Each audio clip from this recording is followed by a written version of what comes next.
Yakubu Gowon, GCFR.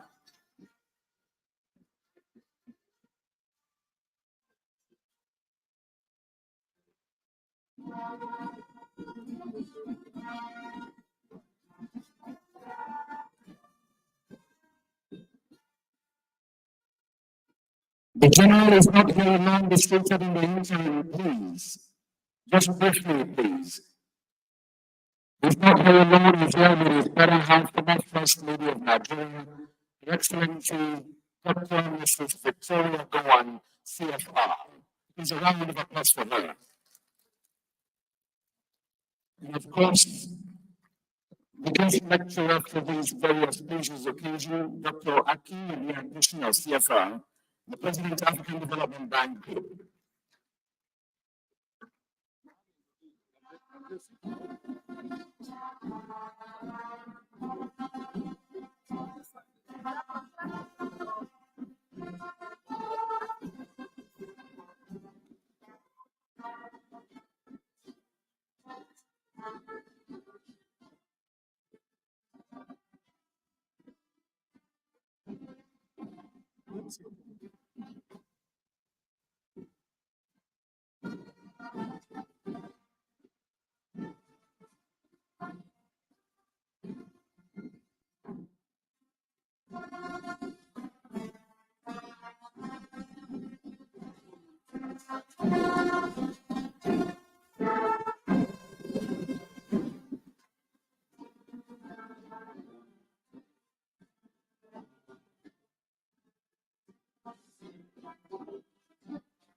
Thank you very much. You may be seated. Excellency, President of the Federal Republic of Nigeria, President Bola Ahmed Tinubu, represented by the Secretary to the Government of the Federation, His Excellency, Distinguished Senator George Akume, former Head of State, the Celebrant, His Excellency, General Dr. Yakubu Gowon, and his lovely wife, Her Excellency, Dr.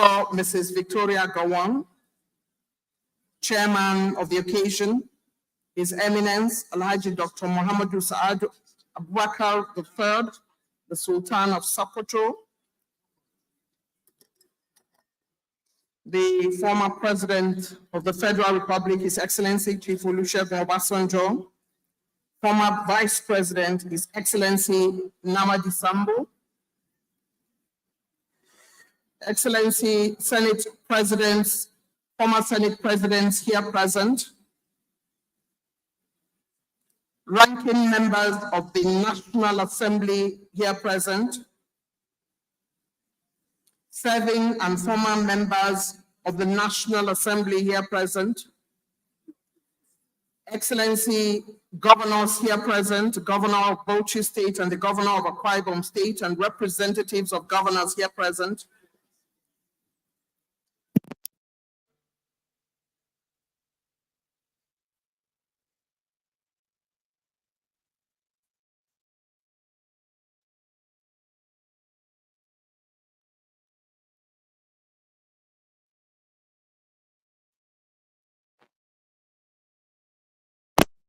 here present, members of the diplomatic corps, heads of international organizations here present,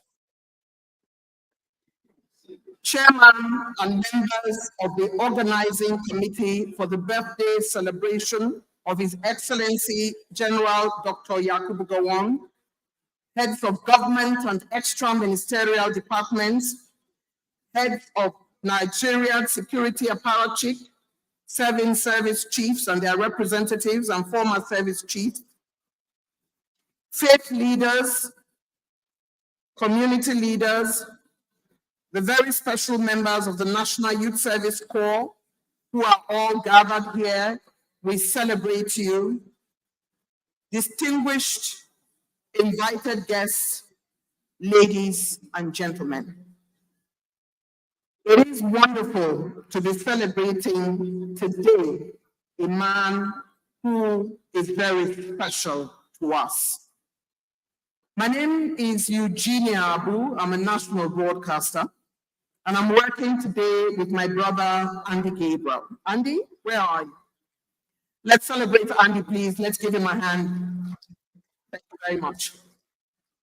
I also see former secretary to the government of the Federation gathered here. I see former governors. I see former ministers, and I'd like to salute them all. I am without a doubt one of the most privileged persons today, along with my colleague, Andy Gabriel, to stand before Nigeria's most influential cognoscenti, the global literati, top-level government functionaries, and be on stage to join a powerful organizing committee chaired by Professor Jerry Gana in celebrating a man of immense contribution to the Nigerian nation. It is such a great honor. Today we celebrate a father, a grandfather, a brother, a cousin, an uncle, and the icing on the cake, an unflappable Nigerian who is a top-level Nigerian leader, a general and a gentleman. His Excellency General Yakubu Gowon, former head of state of the Federal Republic of Nigeria, and husband to one of Nigeria's most amiable and fashion-forward first ladies, Her Excellency Dr. Mrs. Victoria Gowon. Let's hear an applause for the celebrant and his lovely wife. Today we gather to give honor to whom honor is due, a man who God has honored and blessed to bring him to the ripe age of 90. A blessing and an honor. I warmly welcome you to this public lecture in honor of our unassailable and most respected former head of state. And there is absolutely nothing that we do without putting God first. And so we are going to start by putting God front and center of this event, because we also know that the celebrant puts God front and center. It's time now for me to invite His Grace, Archbishop John Onaikom, to please deliver the opening prayers, sir.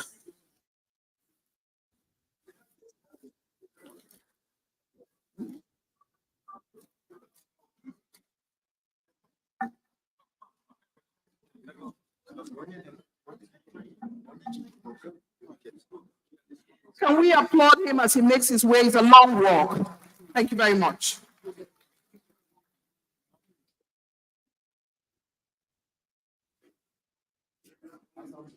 Thank you very much, sir. He's coming to hand this event onto the hands of God. And a man such as His Grace is the right man to do the honors for us this afternoon. Thank you, sir.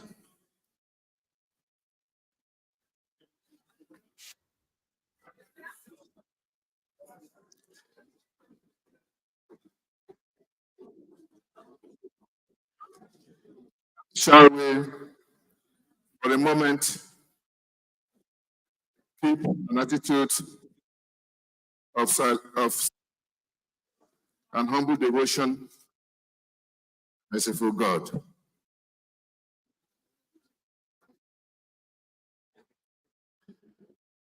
And merciful God, Father of all mankind, we praise and give glory to your holy name that you have brought us together in this beautiful environment to celebrate your servant, our great former leader,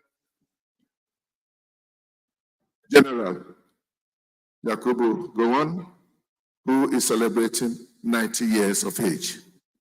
The Holy Book tells us 70 is the sum of our years, 80 for those who are strong. The Holy Book says nothing for those who have reached 90. They must be exceptionally strong. And for this, we thank the Almighty and Merciful Father. We thank you, Lord, for bringing all of us together around this wonderful soldier and gentleman who has a way of bringing Nigeria together in unity and in harmony.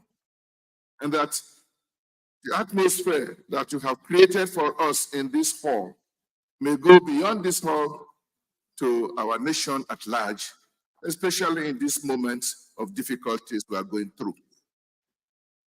Keep us united. Help us to find a way to your peace, which must be built on justice and fair play. We thank you, Lord. May your name be praised now and forevermore. Amen.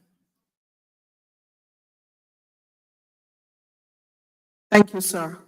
And a quick slip in the middle of a pressure. We had His Grace, indeed, His Eminence, John Cardinal Onaikon. Please give him a round of applause. He has committed the event to God, and it is my distinct pleasure to now invite the former Secretary to the Government of the Federation, Alhaji Yaya Ahmed, to come forward and deliver his set of prayers. As Alhaji Yaya makes his way to the podium, please continue to clap. Indeed, it is a long walk, but we're here to celebrate a man who deserves every inch of our celebration. And our applause, if our hands are not busy, let's keep at it, please. Thank you very much.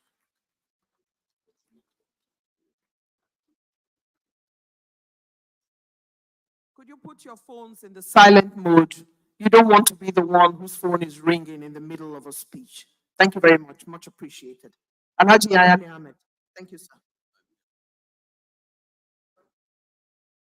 أعوذ بالله السميع العليم من الشيطان الرجيم بسم الله الرحمن الرحيم. In the name of Allah, the Beneficent, the Most Merciful. Peace be upon each and every one of us this afternoon. Allah, you have gathered us here today to celebrate a father, a leader, an embodiment of humility, patience, patriotism, and commitment to the nation, General Dr. Yakubu Gowon. Ya Allah, as this nation is going through one of the most trying periods, open our eyes to imbibe the culture of humility of General Gowon. Open our ears to listen to the wisdom and patience of General Gowon. Open our eyes to commit ourselves in distinctive patriotism to this nation, so that what we are facing today as challenges will just be seen as history. As General Gowon was able to see the crisis which he went through as history most successfully to the dimension of all the people in the world. Allah, we cannot do it alone. We have to imbibe the culture of humility, of tolerance, accommodation, which General Gowon is an embodiment. أعوذ بالله السميع العليم ربنا لا تزغ قلوبنا بعد إذ هديتنا وهب لنا من لدنك رحمة إنك أنت الوهاب ربنا آتنا من لدنك رحمة وهيئ لنا من أمرنا رشدا اللهم نسألك خير ونعوذ بك شر يا عزيز يا غفار يا رب العالمين ربنا تقبل منا إنك أنت السميع العليم وتب علينا يا مولانا إنك أنت التواب الرحيم واغفر لنا واغفر والدينا يا عزيز يا غفار يا رب العالمين وصلى الله على نبي الكريم سيدنا محمد وعلى آله وصحبه أجمعين سبحان ربك رب العزة عما يصفون وسلام على المرسلين والحمد لله رب العالمين آمين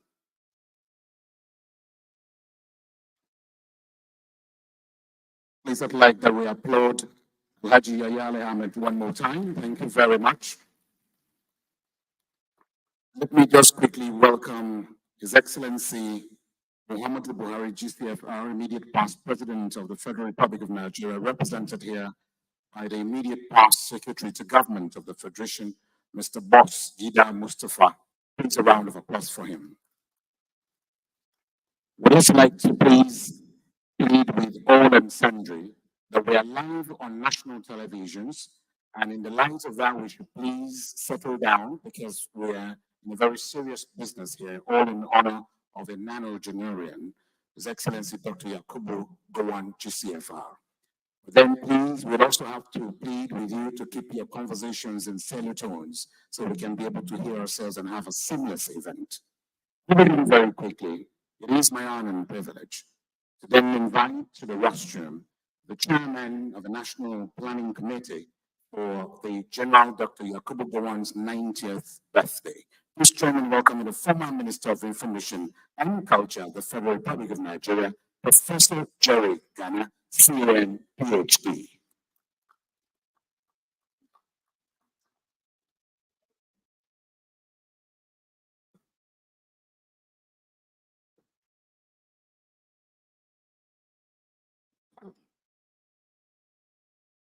Your Excellency, the President of the Federal Republic of Nigeria, President Bola Ahmed Tinubu, here represented by the Secretary to the Government of the Federation, Senator George Akume. Your Excellency, the former Head of State of the Federal Republic of Nigeria and the celebrant of the day, General Dr. Yakubu Gowon, GCFR, and his lovely wife, Mrs. Victoria Gowon, the very distinguished chairman of this lecture, His Eminence, the Sultan of Sokoto, our beloved guest speaker, currently the President of the African Development Bank, who has come all the way to give this lecture, the former Vice President of the Federal Republic of Nigeria, Architect Namadi Sambo, Your Excellency, the Governor of Bauchi State and other governors here present, Your Excellency's former governors here present, the very, very distinguished traditional ruler, because he happens to be my traditional ruler, the Esunupe. I say the Esunupe, say Bagano. Your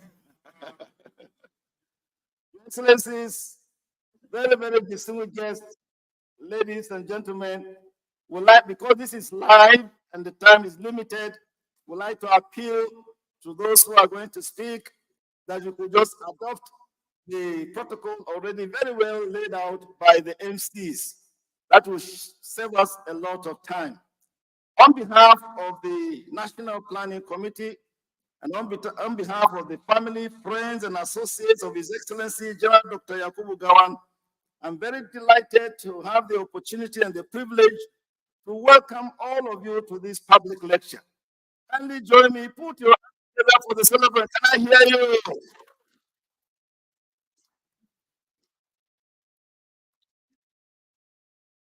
We thank you very much for giving us the privilege of celebrating you today.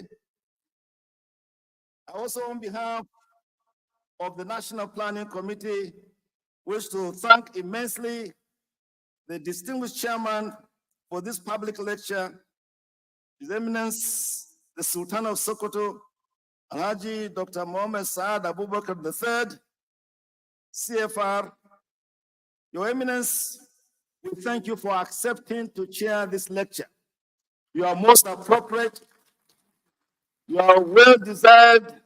In fact, the family insisted that we should do everything possible to get you to chair this lecture. And when I reported to them that you've accepted, they were very delighted. Ladies and gentlemen, kindly join me. Welcome the Sultan of Sokoto, very distinguished chairman of this lecture. Distinguished guests, may we request you to also kindly join me as we celebrate and as we look forward to the lecture. because we have a very brilliant mind, a celebrated leader who, when he was Minister of Agriculture of the Federal Republic of Nigeria, performed excellently. He won the election to become the president of the African Development Bank and is doing very, very well. And all Nigerians are proud of him. Kindly join me in welcome our guest speaker, Dr. Akinwumi Adesina. I can't hear you. I can't hear you. Your Excellency, we thank you very much for accepting to be our guest speaker today. We look forward very much to what you have to say on this great day when we are celebrating the birthday, not just an ordinary birthday, but the 90th birthday of the former head of state. We welcome you, and we're looking very much forward to what you want to say to us on this occasion. In making preparations for this lecture, we've been greatly helped by the authorities at ECOWAS, especially the president of the ECOWAS Commission and the commissioner representing Nigeria in ECOWAS. Both of them and the other staff at ECOWAS really helped us greatly.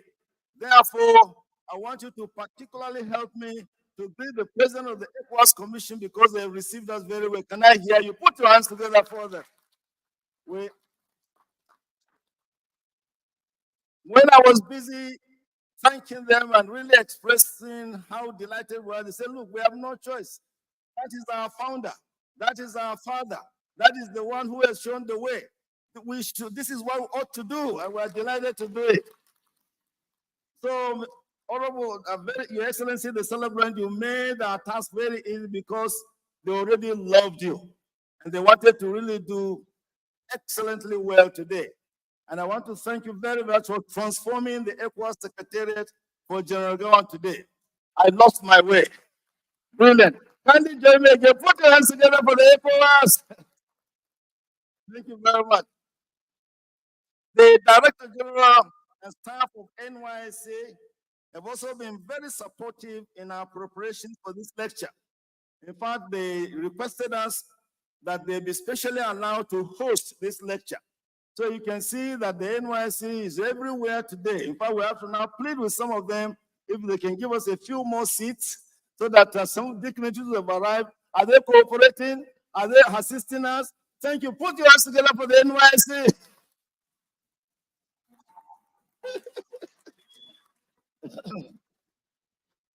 So we thank the Director General and all the other directing staff at the NYC for being so brilliant because they are so much in love with their founder. General Gowon is loved at the NYC. We didn't have any problem whatsoever securing their support to help us. So on behalf of the National Planning Committee, I do now want to really thank you immensely for finding the time to be here this evening. Abuja is a very difficult place to organize lectures, but now we are oversubscribed. There's lots of people outside. So, General Gowon, you are a wonderful person to really celebrate. I'm delighted you made me chairman to celebrate your event. Can you put your hands together for General Gowon again? And so, on behalf of the National Planning Committee, we celebrate and congratulate the celebrant, General Dr. Yakubu Gowon, GCFR, former head of state of the Federal Republic of Nigeria, who will be turning 90 tomorrow. And we really thank God for your life, a man of excellence, a man of integrity, a man of wisdom, a man of God, the one who went around praying for the Federal Republic of Nigeria. We pray that God will answer your prayers for Nigeria. I can't hear you, amen. I can't hear you, amen. Therefore, join the National Planning Committee to shout happy birthday to the celebrant. Can I hear you? But the wonderful person who actually directed us to organize these celebration events was not directly the general himself, but the better half. You know, in the army, the wives have a superior office. And therefore, if general is general doctor, The person I'm calling now is a field marshal. So, the National Planning Committee would like to thank Mrs. Victoria Gowon for finding us worthy of being given this task of organizing this celebration event. We hope, because our standards are very, very high, we hope we'll do our best. We are starting today. Today will be good. Tomorrow will be greater. The evening will be the best. So I welcome all of you. Listen to the lecture. Be blessed. You too will be 90. I said you too will be 90. Thank you very much for listening.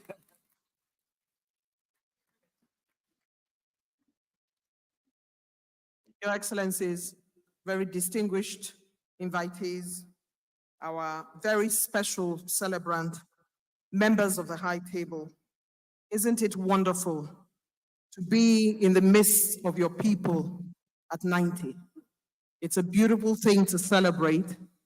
And Her Excellency, the former First Lady, Dr. Mrs. Victoria Gowon, is all smiles. She's the one who allowed the committee to do what they are doing. Planning Committee Chair, the former minister, the indefatigable chairperson of the Planning Committee has spoken. We thank you, sir. Another round of applause for him. Thank you very much. There are so many quotes, and it's difficult to find the best ones to use when you're dealing with a special personality who has turned 90. He's a statesman. He's an Africanist. He's a patriot. He's a former head of state. He's a peace lover and has traversed the African sub-region, and across the world, he's a global leader. Let's give another round of applause to our celebrant, please. It is from this man that we heard the famous quote, "The future of Nigeria lies in the hands of its youth. They must be given the opportunity to lead and to excel," unquote. General Dr. Yakubu Gowon. Let's hear three buzzers from the coppers in the house. Let's go.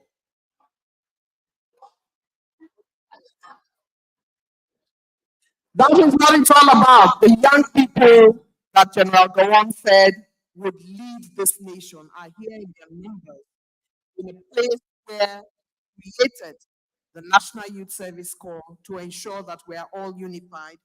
And many people have married from that scheme, have done well from that scheme. We thank you, sir.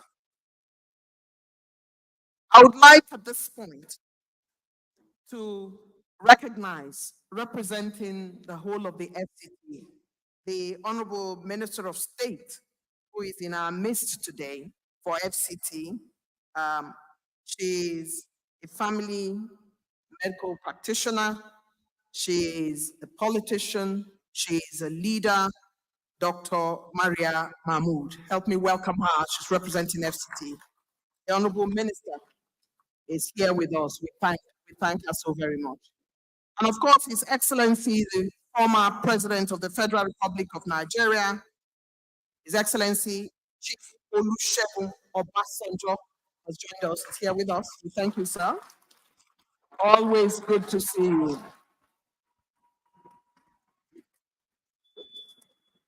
And we have with us, of course, the former Senate President, His Excellency Dr. Bukola Saraki. We welcome him. We have with us the APC National Chair, His Excellency Dr. Abdullahi Ganduje. We will continue to bring the recognitions, but I think it's worthy for us to mention that we have on the high table the man who will deliver the keynote today, President of the ADB, who is already seated. Dr. Akinwumi had already introduced you, but it's good for them to see who is delivering the keynote today. Please stand up for a few minutes. Let them see you. That is our distinguished keynote speaker, for today. We welcome you, sir. It's good to see you. I'd like at this point to welcome Professor Ahmed Tijani Mora, OON, Kayayan Setking Muslumi, to introduce to us the chairman of this occasion. As he makes his way to the podium, please celebrate him. Our chairman is speaking next, and Professor Mora, will be the best person to introduce the chair for today's occasion. Professor Mora, thank you for doing the honors. Thank you very much indeed, making his way to the podium.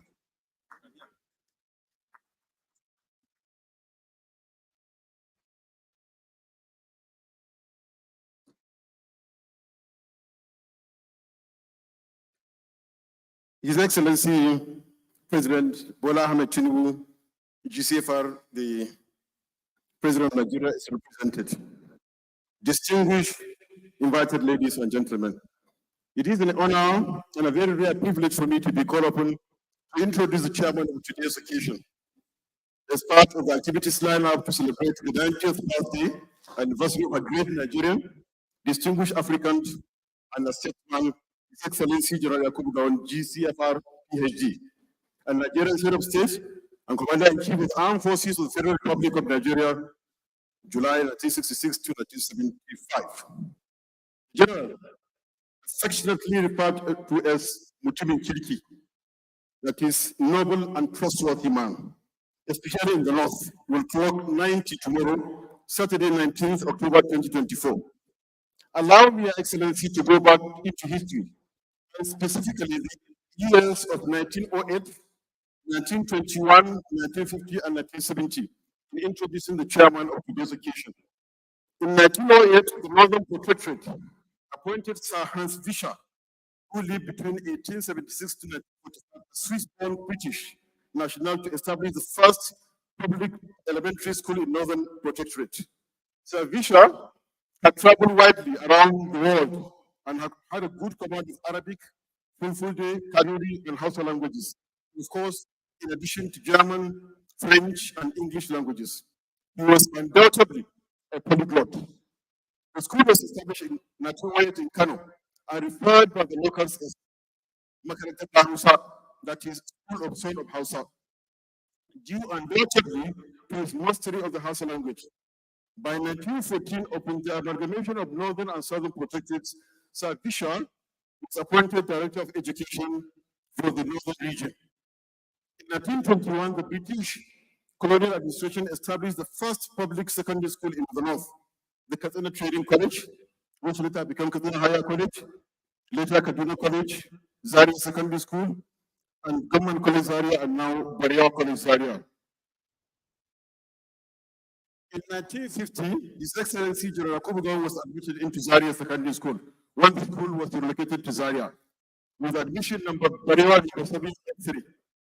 Of the 6 student hostels constructed at the present site of the school in 1949 and 1950, when the movement from Kaduna to Zaria took place, was An Hausa Hostel in honor of Sir Hans Vischer, who unfortunately had died, passed on 5 years earlier in 1945.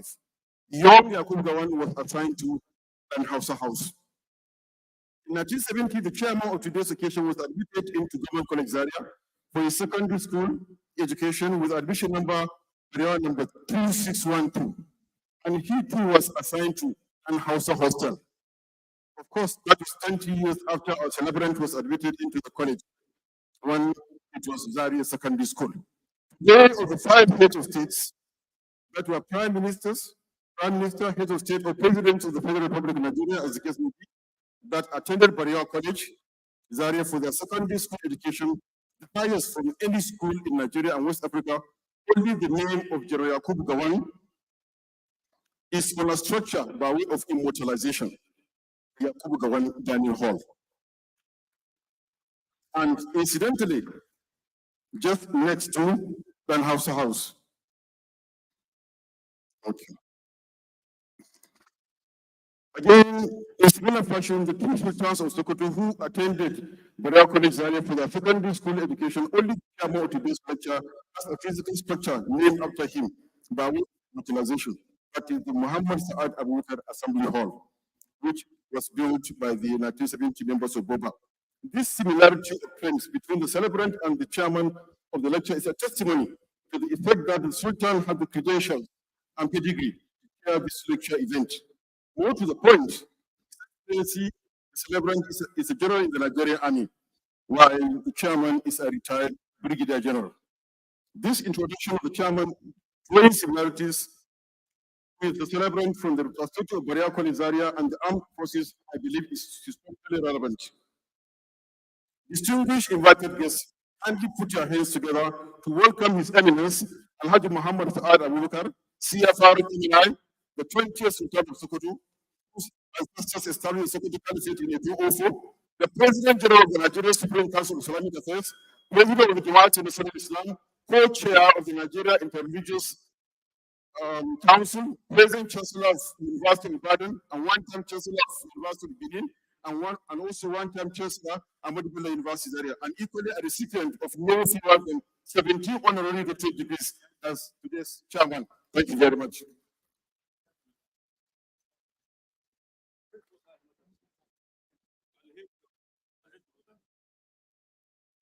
أعوذ بالله من الشيطان الرجيم. بسم الله الرحمن الرحيم. وصلى الله على النبي الكريم. Your Excellency, the celebrant, Jack Yakubu Gowon, and his adorable better half, our own sister, Victoria. We're all here for General Gowon, so I call him first. I recognize him first, so that we're all here for you. The representative of the President of the SGF, the former President, Yella Sokoto, General Obasanjo, is one of my title holders, but he's not dressed as a title holder today, and is seated near me. Distinguished ladies and gentlemen, honorable ladies and gentlemen, too numerous to mention you one by one. Assalamu alaikum wa rahmatullahi wa barakatuh. Let us first and foremost thank Almighty Allah subhanahu wa ta'ala for the long life He decided to give Yakubu Gowon. General Gowon evokes nostalgia for the good old days. The story of their days may today sound a fairy tale. There was a pecking order of seniority by age in community, and elders who are respected and revered, irrespective of their tribe or religion. A child was everybody's child in the community. So every child behaved and could be disciplined by any adult, anywhere, anytime. Values of honesty, probity, hard work, selflessness were the hallmark of our society. Teachers were also role models, and so they were pupils of their own children. No one dared to live above his means or acquire any wealth beyond his legitimate earnings. It is the immediate community that sanctions such venality before even the authorities step in. The civil service was both productive and efficient. Citizens had a lot of respect for authority. Society lived in peace and harmony. General Gowon's presence reminds us of the struggle to keep this country intact and united. His name evokes Nigerian unity. Gowon was turned into an acronym for Go On With One Nigeria. Indeed, he was the symbol of unity, humility, and accommodation. He came to leadership as a child of necessity following the 1966 military coup. As a young, dashing bachelor whom one beautiful nurse had her eyes on and swept him off his feet. And 1969 brought the two of them together as head of state and first lady. You all know what I mean, because Victoria had been there all these years. National cohesion and integration had been the hallmark of what we have been doing. He laid the foundation for continuity and stability. We owe him immense gratitude for the perseverance and tenacity in keeping this country in one piece and at peace with itself. Nigeria is exceptionally lucky to have a statesman of his age in full consciousness. Not many countries are really lucky to have such statesmen that live this long and in relatively good health. Statesmen are a repository of institutional memory and wisdom. Their presence in our midst helps us to remember things and recall experiences that would guide us in times of crisis. It's my pleasure and privilege, and I say privilege, but when I was a young man, when Gowon was head of state, I was a very, very young person. Today, it's a privilege to chair this anniversary lecture, where we recognize our nation's leader and our mentor, and appreciate his contribution to this great country at a critical juncture of its history. The lecturer, as we all know, a distinguished Nigerian whom we are all very proud of for his services to the country and Africa. It really fit to wear the cap of the distinguished lecturer for today. My few words above are only an attempt to convey our gratitude to this great statesman. Only Almighty God can reward him for the sacrifices and the perseverance he made to keep this country one and serve it with diligence and dedication. Before I conclude, I would like to just want to ask all of us here in this hall, look around and see the dignitaries that have come to honor this humble and honorable gentleman. Why so? Now, quote, I'm trying to give you an answer now, and I quote my father, Sultan Dasuki, the 18th Sultan of Sokoto, where he said, if you pursue a life of honor, you may come to some material abundance. If you pursue strictly the accumulation of material wealth by any and every means, you are not likely to find the company and pleasure of honor.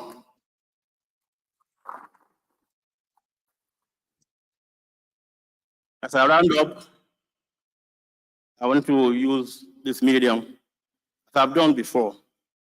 I've talked with them to wish General Gowon many, many more years in good health, as his presence in our midst is a panacea for unity and stability. As I say, happy 90th birthday. May Almighty Allah bring us together again, not this hall, a much bigger hall, for us to mark your 100 years alive and healthy. As I thank all of you, I don't want to say much about our relationship with General Gowon and his family, with my father. I would like to say so, because one thing I know he's always telling me he is missing is the fura that we used to take to him in Jordan Barracks when he was head of state. And I told him that fura is still available, and I will send it today, this house. So General, once more, I wish you all the very best. And to everybody here, as the chairman of this occasion, I want to have the chairman of the planning committee. I hope I'm chairing very well. So you say if you are doing anything, do it well. If you are chairing, you better chair well. So, Chairman, I hope I'm chairing very well. Thank you most sincerely and wish you all the very best. Assalamu alaikum wa rahmatullahi wa barakatuh.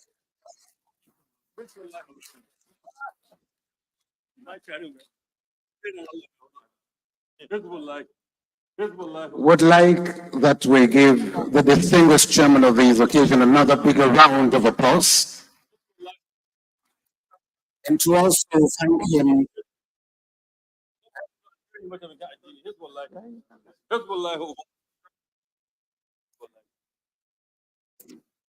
We must also thank him for keeping it very succinct and, of course, straight to the point. And I think this is leadership by example. So we're expecting other speakers to follow suit. Please let's give him another round of applause. At this juncture, I just want to take time out to recognize very quickly from this end the former Vice President, Architect Mohammed Namadi Sambo, COM. We welcome you, sir. We also welcome the Governor of Bauchi State, Kauram Bauchi, Senator Bilal Mohammed. We welcome you, sir. We welcome the former Governor of Bauchi State, Dr. Momo Aji, CON. A round of applause for him.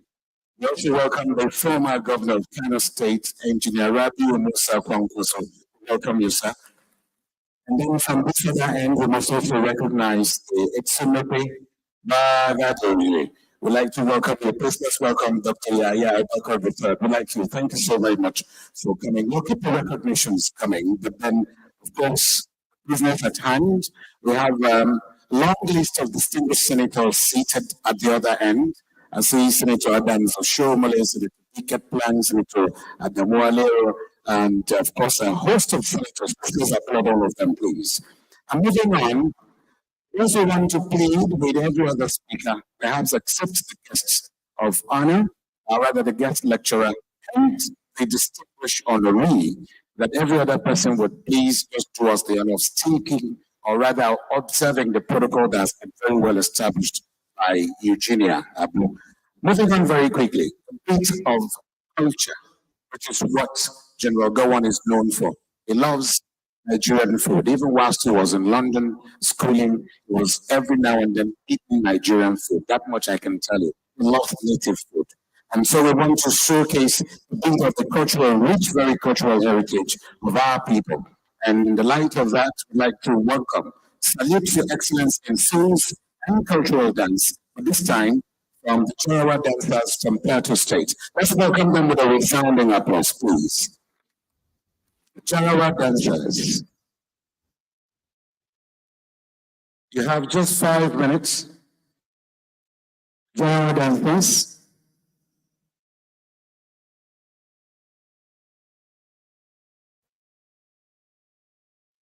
Five minutes and your time starts now. Not here, sir. Down. Kasa. Yawa.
Thank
you.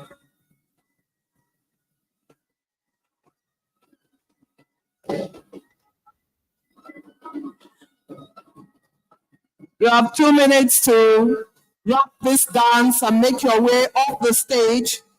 Thank you.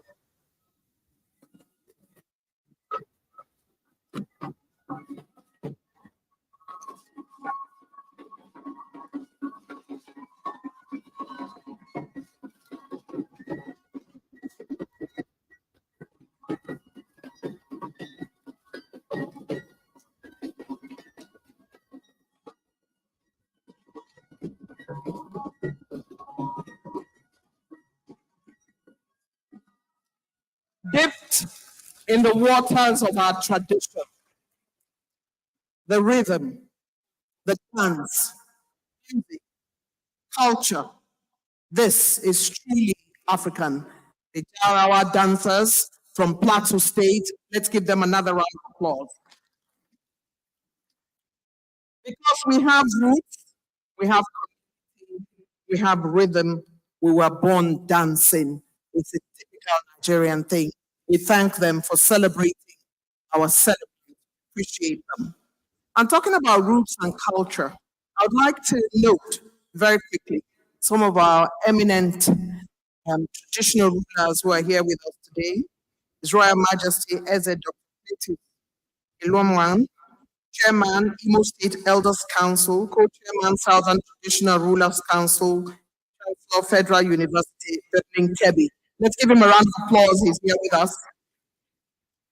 And of course, we have Dr. Benjamin Kichuku, Secretary, Southern Traditional Ruler Council, the Day of Agbo. A round of applause for him. He's seated on the high table. Thank you so very much. Much appreciated. A couple of weeks ago, a gentleman made his way to a wedding. A very celebrated gentleman, a very high-ranking gentleman, and took to the dance floor to show just how much his knees are in good shape. That gentleman, only yesterday, was chairman at an occasion where I was privileged to be anchor, and he took charge as only him can. A man astute in shuttle diplomacy, a former president and cultural aficionado. I bring you a man whose time it is to deliver his intervention at this celebration today. Please help me welcome a man popularly referred to as OBJ, His Excellency, Chief Olusegun Obasanjo.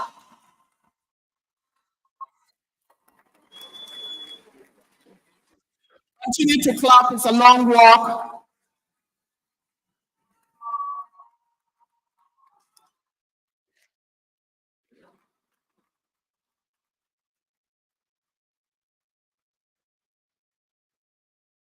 and he makes his way, exchanges pleasantries as he always does.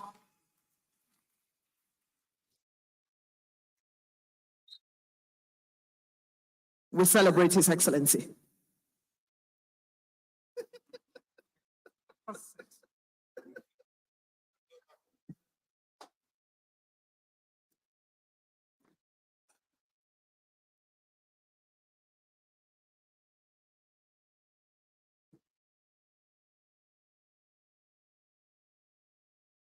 Your Excellency,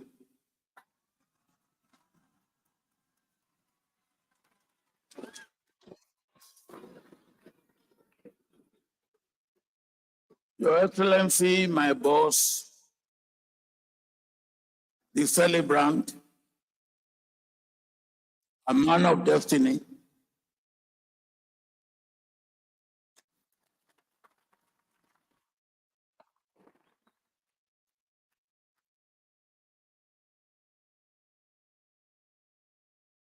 sir, before I go on and recognize or acknowledge the presence of all the distinguished men and women here, I want to report to you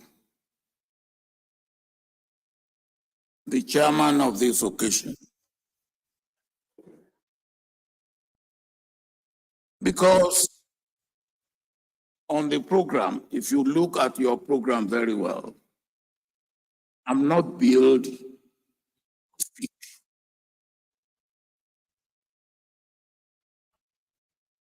And the chairman of this occasion, I said to him that if he will chair well, he will not call me to speak. And he said he will use his power and authority to make sure that I am called out to speak. And I said if he does that, he will not have been chairing well. As if that was not bad enough.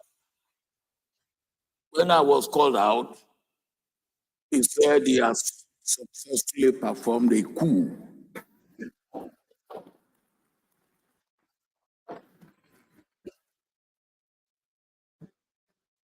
Sir, in your power and authority as the former president and head and commander-in-chief, I will leave the judgment in your hand.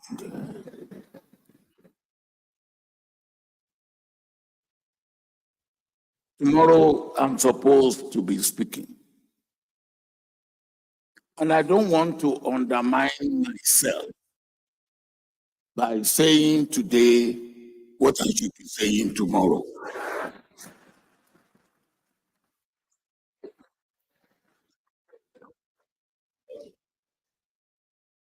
But I will say a few of the things that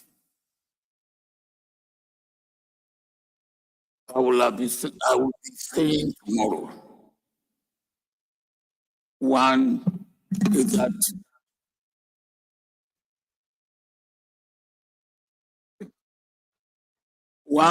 that this is a national celebration.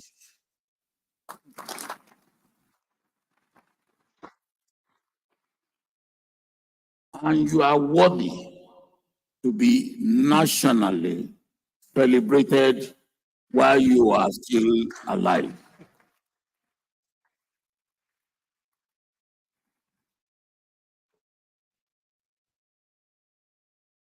I look at the galaxy of distinguished men and women around.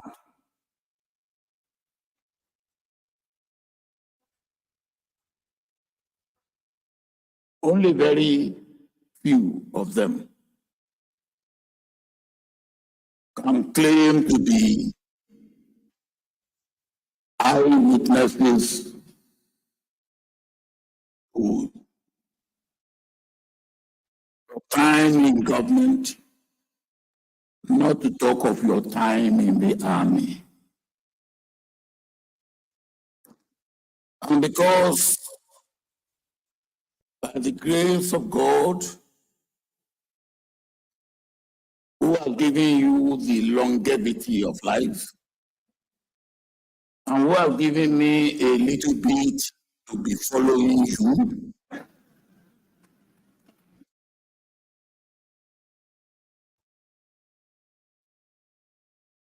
I will just thank God on your behalf that God has made you to be 90. If I have come from Calabar, I will say 90 no be yoke.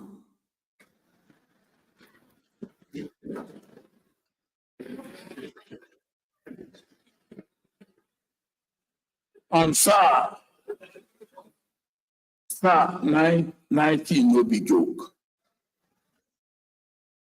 I will reserve the rest of my comment till tomorrow. Thank you very much.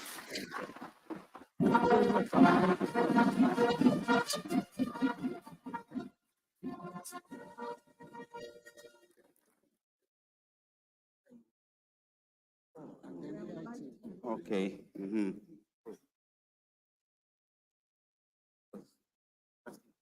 Your Excellencies, indeed, former President Olusegun Obasanjo, His Excellency, is a man who is a delight to media personalities.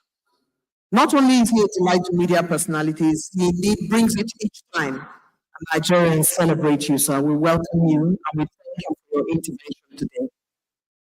We do have quite a number of goodwill messages as the program proceeds.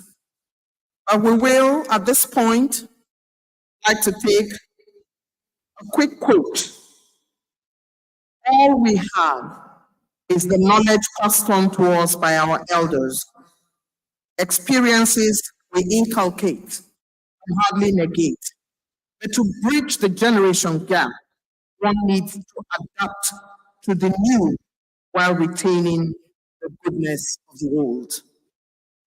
I believe that our celebrant, General Dr. Yakubu Gowon, understands what it means when I say to my children, I don't understand Instagram. I'll go there, but I don't understand it. And they say to me that you have to come along. It's also the part where wisdom is conferred on elder statesmen like our celebrant today, who can call us all to order because at 90, he has earned his stripes. Our celebrant today also understands what it means when it is said, remain patient and give all your respect for our beloved seniors who have earned their dignity through their lifetime. Let's give a round of applause to our celebrant one more time.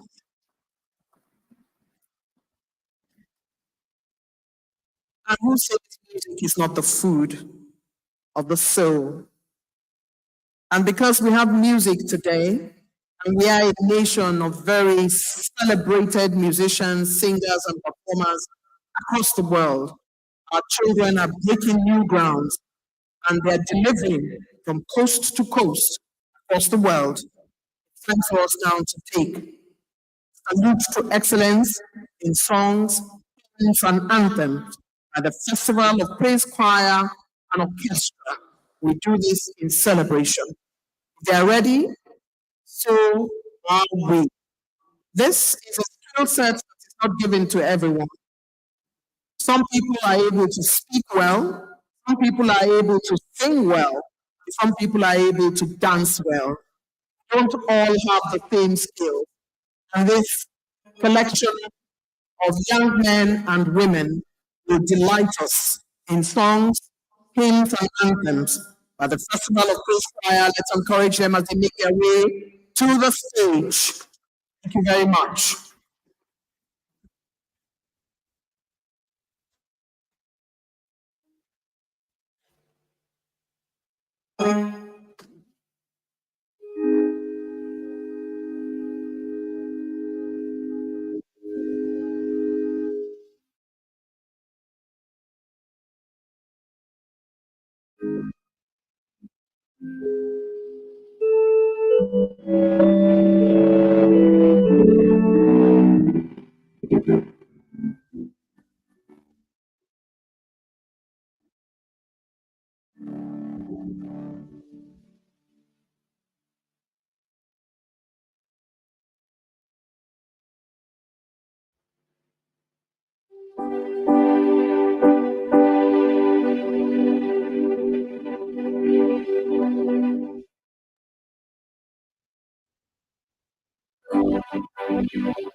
Thank you very much indeed, Mr. Chair.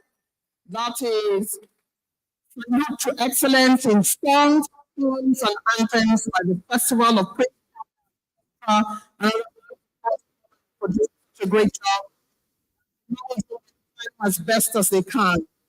Your Excellencies, I would like to quickly recognize very much who's very early on diplomat.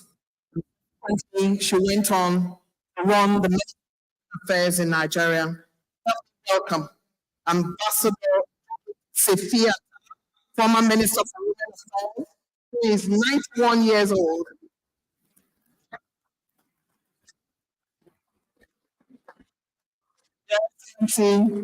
Welcome.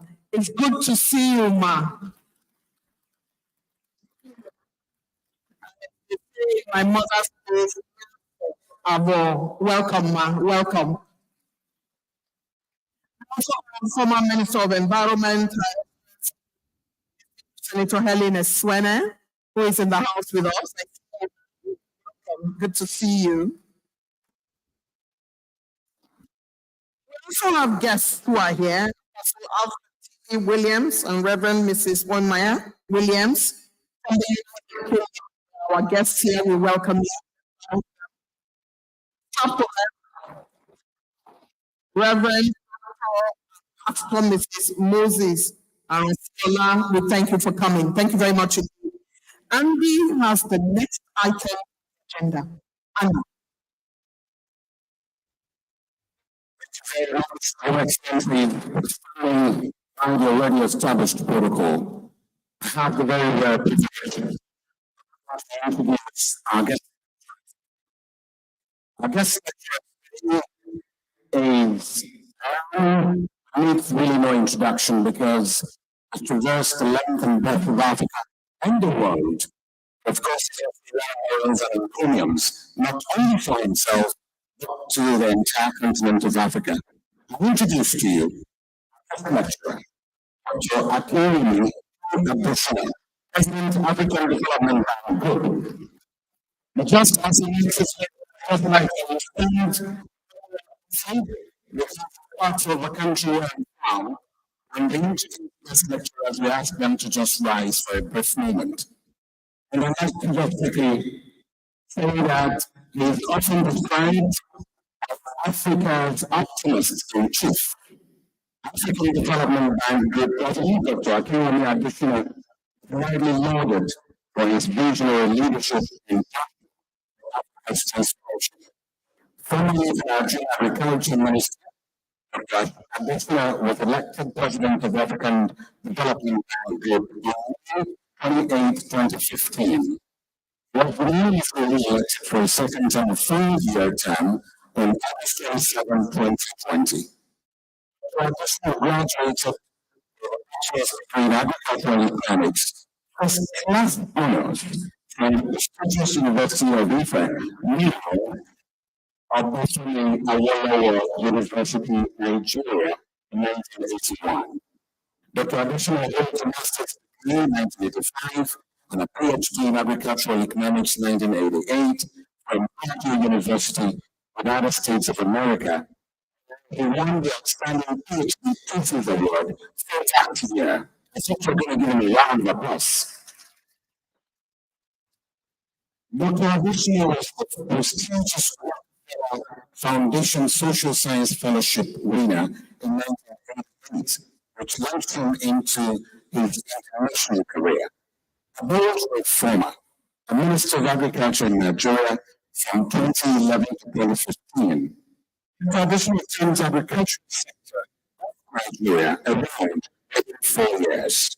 Under his tenure, Nigeria ended 40 years of corruption in the fertilizer sector by developing and implementing an innovative electronic wallet system which directly provides farmers with subsidized farm inputs at scale using their mobile phones.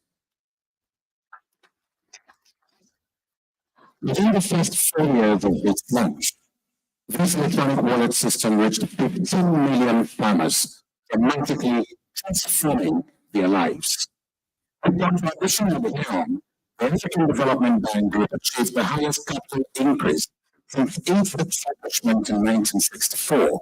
And on the 31st of October 2019, shareholders from 18 member countries raised the general capital from $93 billion to a historic $208 billion. The African Development Bank Group responded boldly and swiftly to the COVID-19 pandemic.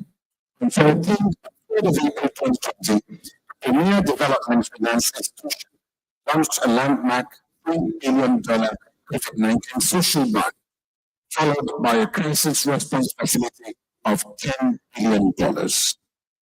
Additionally, you can recognize with numerous awards. On 19th October 2017, the President was conferred with the World Food Prize, also known as the Nobel Prize for Agriculture. On 29th, I intend to make that a clap, make a clap for him, please. Thank you so very much. Ladies and gentlemen, in February 2020, he was named African Year 2019 by one of the readers of the African Leadership magazine. On 14th December 2020, the Academy of Public Health, the flagship body of West African Institute of Public Health, announced Dr. Addition as one of the winners of its 2020 Distinguished Fellowship Award for his successful efforts in helping Africa to curb the impact of the coronavirus pandemic. Ladies and gentlemen, given a brief version of his very intimidating citation. 2nd February 2022, was conferred the Goodwill doctorate by the Federal University of Technology here in Nigeria in recognition of his global leadership in agriculture, food security, job finance, and good governance. He is married with very enough goal-setting children. This training will allow him to distinguish has become Dr. Addition, President African Development Bank Group. Species occasion. That can come even louder than that for you. Distinguished guest lecturer, sir.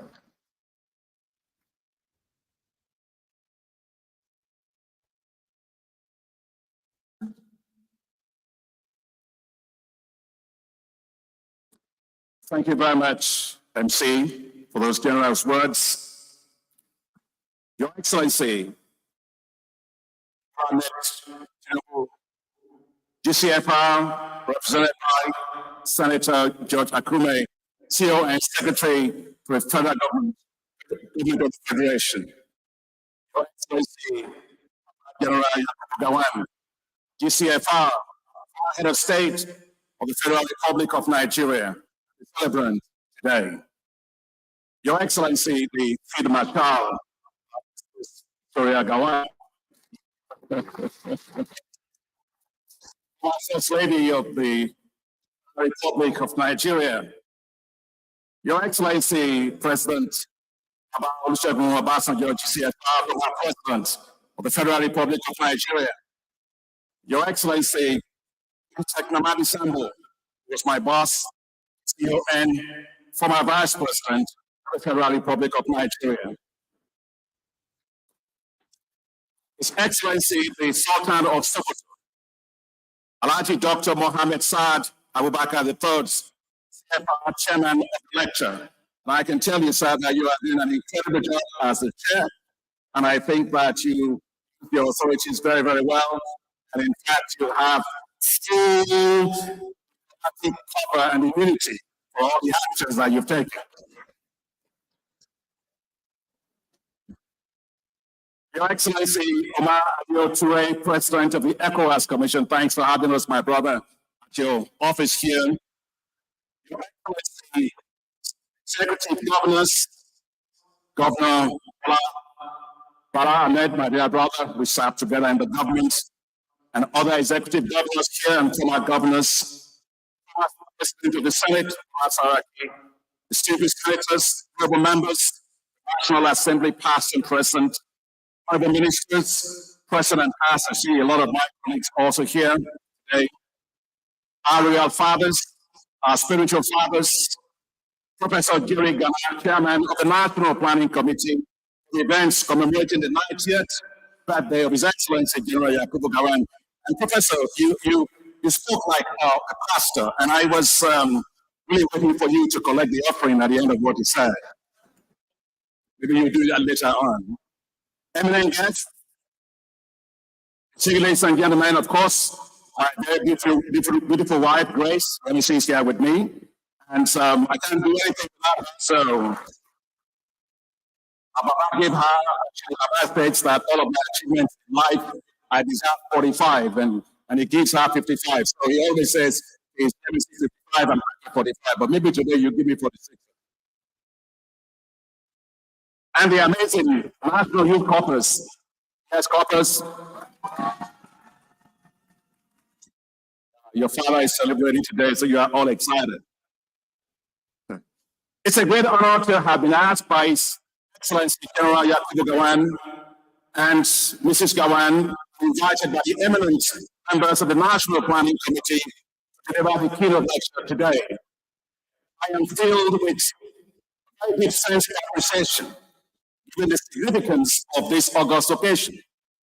And I'm sincerely humbled by the privilege of being here to celebrate along with friends, families, and fraternal associates far and wide the 90th birthday of one of Nigeria's greatest statesman, revered leader, father of the nation, His Excellency, General Yakubu Gowon. I wish to congratulate His Excellency on his epoch-making 90th birthday. I would also like to extend my congratulations to your ever beautiful, elegant, poised, wise, never-aging wife, General Gowon. You're as beautiful as making married to you, actually. And to your dear family that is here with you. General, you remain the youngest person ever become the head of state of the Federal Republic of Nigeria. At the incredibly young age of 31, responsibility for the affairs of this great nation were thrust upon your shoulders. You married your sweetheart, radiantly beautiful Victoria Hansatu Zachary. At the age of 34, you were. She was 23. And what a day it was. The image of both of you walking resplendently down the aisle of the Christ Church Cathedral, Lagos, is still etched in the minds of those of us old enough to remember. Permit me to go down the memory lane, General Gowon. If I might, sir, I think I am a bloody civilian, so I can still do this. My favorite image of you is riding in the royal carriage beside the British monarch, Her Majesty Queen Elizabeth II, during a state visit to the United Kingdom. As she waved to an adoring crowd with her impeccably white gloves, it was an unprecedented reception, and one reserved for exceptional global leaders of that era. The news and the images went viral globally, even though digital and social media did not exist at that time. I knew then that Nigeria was destined for global greatness.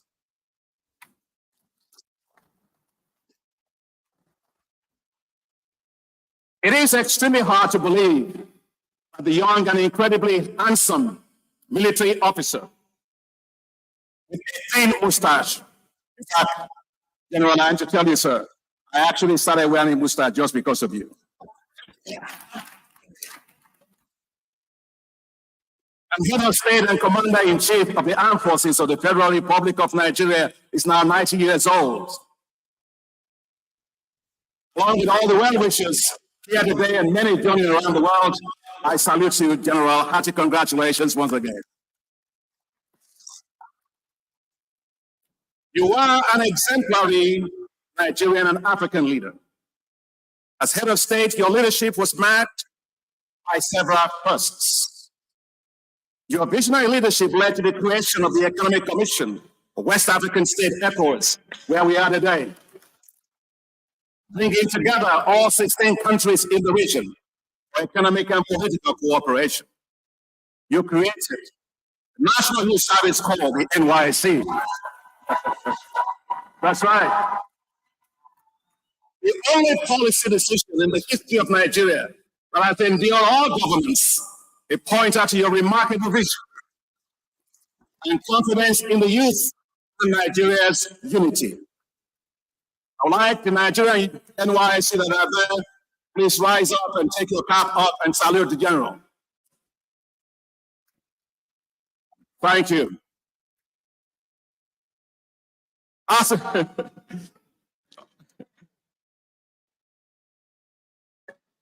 All right. Good.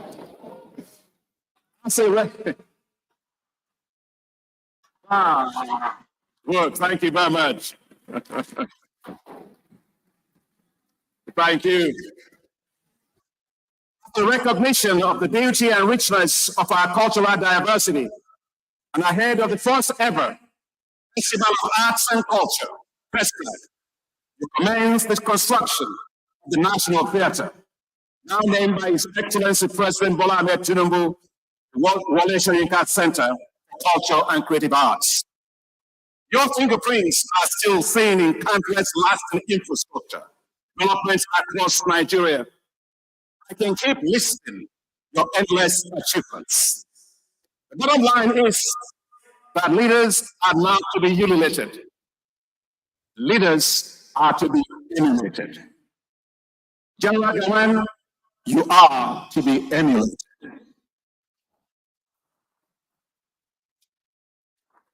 Emulated for your candor and nationalistic fervor.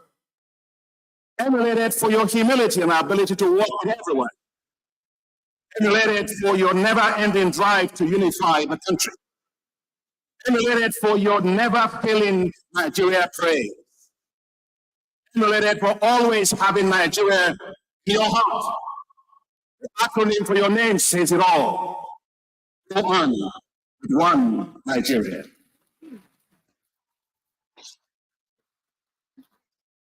When General Gowon was told he had been overthrown in a military coup while attending an OAU summit in Kampala, Uganda, he was amazingly calm and collected. He was the embodiment of serene demeanor he was known for. He walked briskly out of the hall. When asked by the reporters what was next, he said a very few words, one of his standout statements of all time. Take care of Nigeria for me. What a profound statement to make at the lowest point of one's career. It was crystal clear, even back then, that General Yakubu Gowon has transcended self to focus on others. Nigeria was on his mind and in his heart. The young army officer with the white gloves have gone to become a leader. Nigerians of all ages, the father of the nation. Prior to independence in 1960, our nation's builders had a dream of a Nigeria that will be the shining light of Africa, and indeed the black race. As the Union Jack was lowered, and the green, white, green flag of the newly born nation Nigeria was raised on October 1st, 1960. The whole world knew the largest black nation on earth is making its debut. As Nigerians, we are often preoccupied with our differences and tend to think of the geographical delineations of our land. One question we do not ask ourselves enough is, what are we supposed to be? Nigeria, 64 years after independence, should not be a developing country. Nigeria should be a developed nation. As president of the African Development Bank, as I travel around Africa, one issue that often marks conversations is, when will Nigeria develop? I have listened to several leaders tell me that the rise of Africa depends on the rise of Nigeria. As the largest black nation on earth, we carry within us hope and aspirations of all black people in the world. Yearning that this nation will become a beacon in the world, an inspiration that will elevate the whole continent of Africa. It is therefore time we start thinking of Nigeria, not in terms of what or where we currently are, or how we currently see ourselves, but rather in terms of the responsibility of history that we must lift all of Africa. When the Gulf region was to develop, it took Saudi Arabia to set the pace. And today, the Arab Emirates, Qatar, and Kuwait, each of those nations have risen to become global giants. When Europe had to develop, it needed Germany, the United Kingdom, and France to spur the growth across the continent. When Asia had to develop, it took China, Japan, and South Korea to spark even wider growth from Singapore, India, Malaysia, and Indonesia. For Africa to develop, it needs Nigeria to develop faster. History beckons in Nigeria, and we cannot disappoint. So I would like to speak to you today about building a global Nigeria. From the onset, I want to be very clear. I'm not here to criticize any government, past or present, but rather as a citizen, and also as somebody passionate about this land and the continent. Reflect on what we must do collectively to do all that we can do in the Global Committee of Nations, a global Nigeria. Yes, I dream of a better tomorrow for Nigeria. I refuse to believe that Nigeria will falter or fail. I believe that Nigeria will overcome, rise, flourish, and shine. I believe Nigeria can be all that it is meant to be. It was Martin Luther King who said, "History has thrust upon me a responsibility which I cannot turn away." Yes, history has thrust on Nigeria a responsibility it cannot turn away. Nigeria must become a global powerhouse. That is our responsibility. A global Nigeria will start with a poverty-free Nigeria. Today, poverty is extremely pervasive in Nigeria. The National Bureau of Statistics, NBS, 2022 estimated that 63% of persons living within Nigeria, that's 133 million people at the time, are multidimensionally poor. It also states that over half of the population of Nigeria cook on charcoal, wood, rather than cleaner energy. High deprivations are also apparent nationally in sanitation, healthcare, food security, and housing. Poverty is particularly extreme in rural areas where millions of people have been forgotten and abandoned. The gravity of the situation is even worse in northern Nigeria. The NBS report states further, and I quote, "A multidimensional poverty is higher in rural areas where 72% of the people are poor, compared to 42% of people in the urban areas." And as we speak today, 65% of the poor, that's 86 million people, live in northern Nigeria, while 35%, nearly 47 million, live in the south. Incidence of multidimensional poverty ranges from a low of 27% in Indo to a high of 91% in Sokoto. These extremely high levels of poverty are fueled criminality, banditry, kidnappings, and armed robbery. A recent survey of the crime economy in Nigeria shows that the Northwest, Northeast, and North Central have been devastated. Kidnappings becoming a default economy. From schools to farms, markets and towns, villages and communities, the level of suffering, helplessness, and abandonment are gutting out hope and driving communities and people in despair as economic activities plummet. Consequently, the criminal economy is upending the real economy of Nigeria. To address the situation, urgent and comprehensive efforts are needed to restore security, law and order, to protect lives, property, and farmlands, and to restore normalcy to traumatized zones, towns, villages, and communities, to stabilize and restore economic fortunes, education, health, social protection, and jobs for youth programs must be prioritized. Simultaneously, we must decisively tackle and reduce the burgeoning numbers of out-of-school children.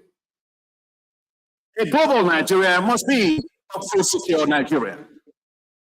The World Food Program estimates that 26.5 million Nigerians currently face acute hunger. This is the situation that's compounded by inflation, but has risen to 32.1%. Nigerian Economic Summit estimates that inflation in Nigeria reached a 28-year high in June of 2024. The current high level of food insecurity and hunger deserves decisive actions. In the first quarter of 2024, Nigeria's food import bill hit a 5-year high at 1.5 trillion naira. Nigeria's food import bill of 7.8 trillion naira in the past 6 years. Alone, the African Development Bank, and partners, provided 314 million naira to Nigeria for emergency food production. I think that would have produced at least 4 million metric tons of food if that plan had been followed and implemented. Securing Nigerian food supplies requires accelerating local food production, providing farmers with high-yielding seeds, accessibility and affordability of fertilizers, mechanization, the rapid expansion of irrigation, given the challenges of climate change. To ensure food security, the federal government, in conjunction with the state governments, should, in my humble opinion, turn to the highly successful food enhancement scheme, the electronic wallet scheme that was put in place when I was your minister of agriculture. Both initiatives delivered high-quality seeds and fertilizers to over 15 million farmers, kept food available at relatively low costs across Nigeria. The purposes of implementation, transparency, accelerated impact, the Good Enhancement Scheme and the e-wallet scheme to be protected by legislation. To help unleash the potential of the food and agricultural sector, the African Development Bank and its partners are investing right now over $814 million in the development of what's called special agro-industrial processing zones in 8 states of the Federation. Thank you. This will help Nigeria to process and add value to all of its agricultural commodities and establish critically needed platforms for becoming competitive in global agricultural value chains. Precisely, and sustained efforts are needed to end insecurity, especially to save vast areas of the food belt of Nigeria in the Northwest, Northeast, and Middle Belt. The development of the deployment of digital surveillance tools, drones, artificial intelligence, and satellite imagery needs to be increasingly used to track and provide intelligence. The development and the deployment of farm production protection guides and safe food transport corridors are worth developing. A more secure Nigeria will be a more food secure Nigeria. A global Nigeria must be competitive globally. Nigeria is losing out on the global drive for competitiveness in a world that is rapidly being changed via education, digital skills acquisition, and innovations across all sectors. The Global Competitiveness Index rankings for 2022 show that Nigeria was ranked 114 out of 140 countries globally. And worse, Nigeria ranked well below several African countries, including South Africa, Seychelles, Botswana, and Namibia in Southern Africa, below Senegal and Ghana in West Africa, below Kenya, Rwanda, and Uganda in East Africa, and as well below Morocco, Algeria, and Tunisia in North Africa. A global Nigeria must invest heavily in education. The ability of any nation to be globally competitive is determined by its human capacity or talent pools. That's why, Your Excellency, the greatest investment that Nigeria can make is in education, especially higher education. It's worth noting that today, China has over 240 million people with higher education, which is more than the entire population of Nigeria. However, only 7% of Nigeria's population have had access to higher education. This puts Nigeria in an uncompetitive position in developed countries, where the share of the population with higher education is high, including South Korea, 70%, Canada, 67%, Japan, 66%, Ireland, 63%, Luxembourg, 60%, and the United Kingdom, 58%. Nigeria must therefore step up and become an undisputed leader on innovation in Africa and position itself through a massive paradigm-shifting investment in education to catch up and to bridge the talent divide with developed economies and other emerging market economies. A global Nigeria must have globally competitive quality infrastructure. After years of growth, post-independence, industrial development in Nigeria is today constrained by extremely poor state of transport, ports, and logistics infrastructure. Estimates suggest that it costs $35,000 to export 100 tons of produce from Nigeria, compared to just $4,000 from Ghana. About 90% of passengers and freight movements in Nigeria rely on roads, of which only 18% are paved. Meanwhile, our seaports are gridlocked. Recently, the Financial Times reported that the congestion at the port in Lagos has become so bad that it will cost more than $4,000 to truck a container 20 kilometers inland, almost as much as it costs to ship the very same container 5,000 nautical miles all the way from China. Here, Nigeria can learn from Morocco. The African Development Bank supported the development of the Tangier-Med port. This port is unique.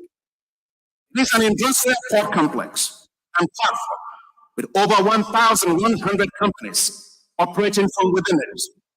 They collectively exported over 8 billion euros worth of goods in 2020.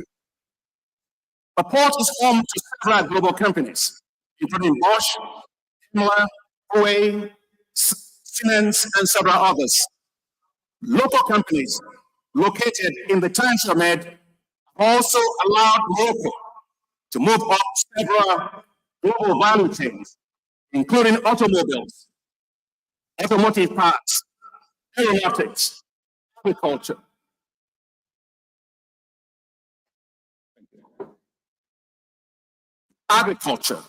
Food manufacturing, textile, and logistics. Annually, Your Excellencies, ladies and gentlemen, over 460,000 cars are manufactured in that zone for export every year. More interesting is that the bulk of the workers and employees at the port complex are Moroccans. I decided to take a walk one day at the Tangier-Med port. I saw a well-synchronized maze moving with incredible efficiency. There were no kilometer-long lines of trucks waiting to get in and out of the port.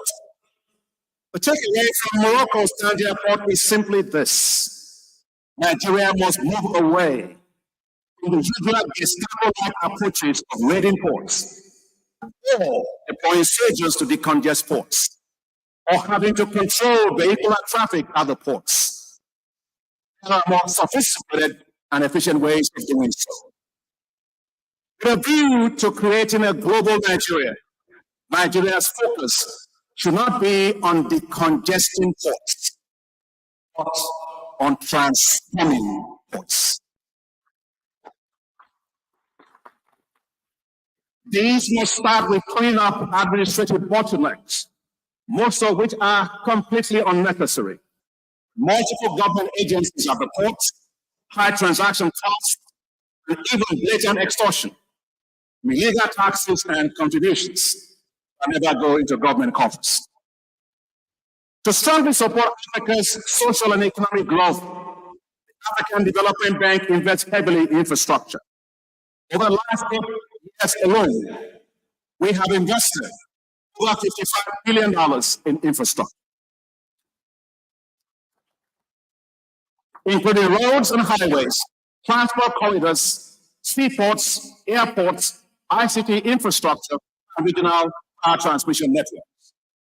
The African Development Bank has invested $369.2 million in the highway connecting Enugu to Bamenda in Cameroon, a transport corridor that will serve 11 million people.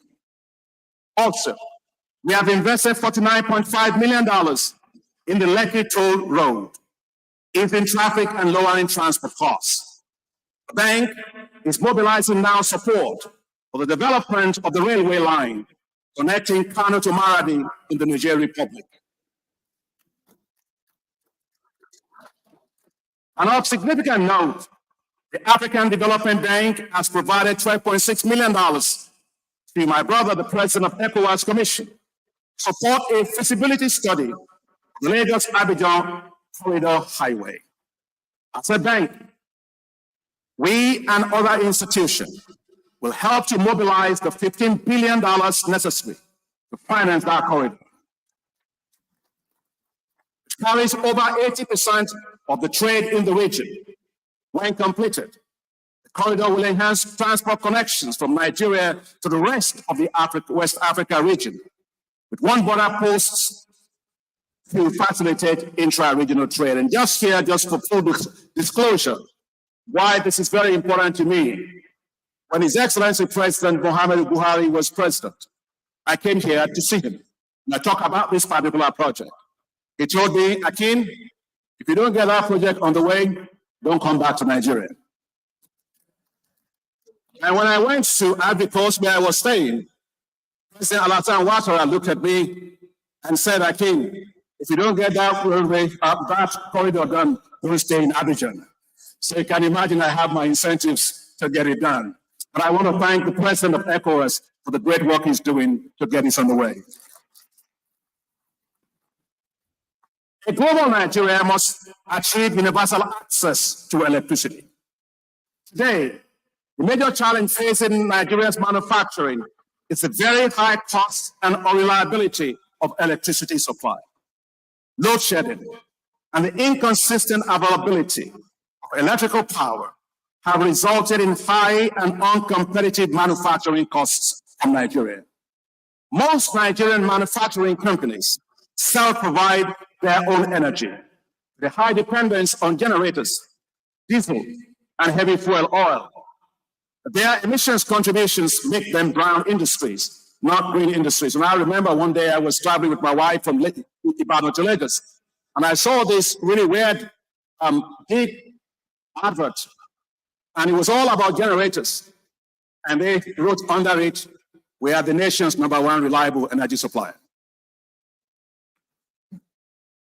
It has been estimated by the IMF, the International Monetary Fund, Nigeria loses about $29 billion annually. $29 billion annually. That is 5.8% of its GDP. It's a lack of reliable power supply.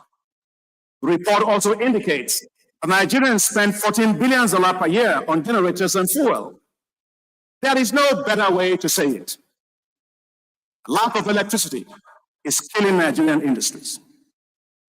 According to the Manufacturers Association of Nigeria, industries spent $93.1 billion on alternative energy in 2018 when I read that. Today, no business can survive in Nigeria without generators. Consequently, the abnormal has become normal. Nigeria has gas and crude oil in abundance, yet 86 million people live daily without electricity.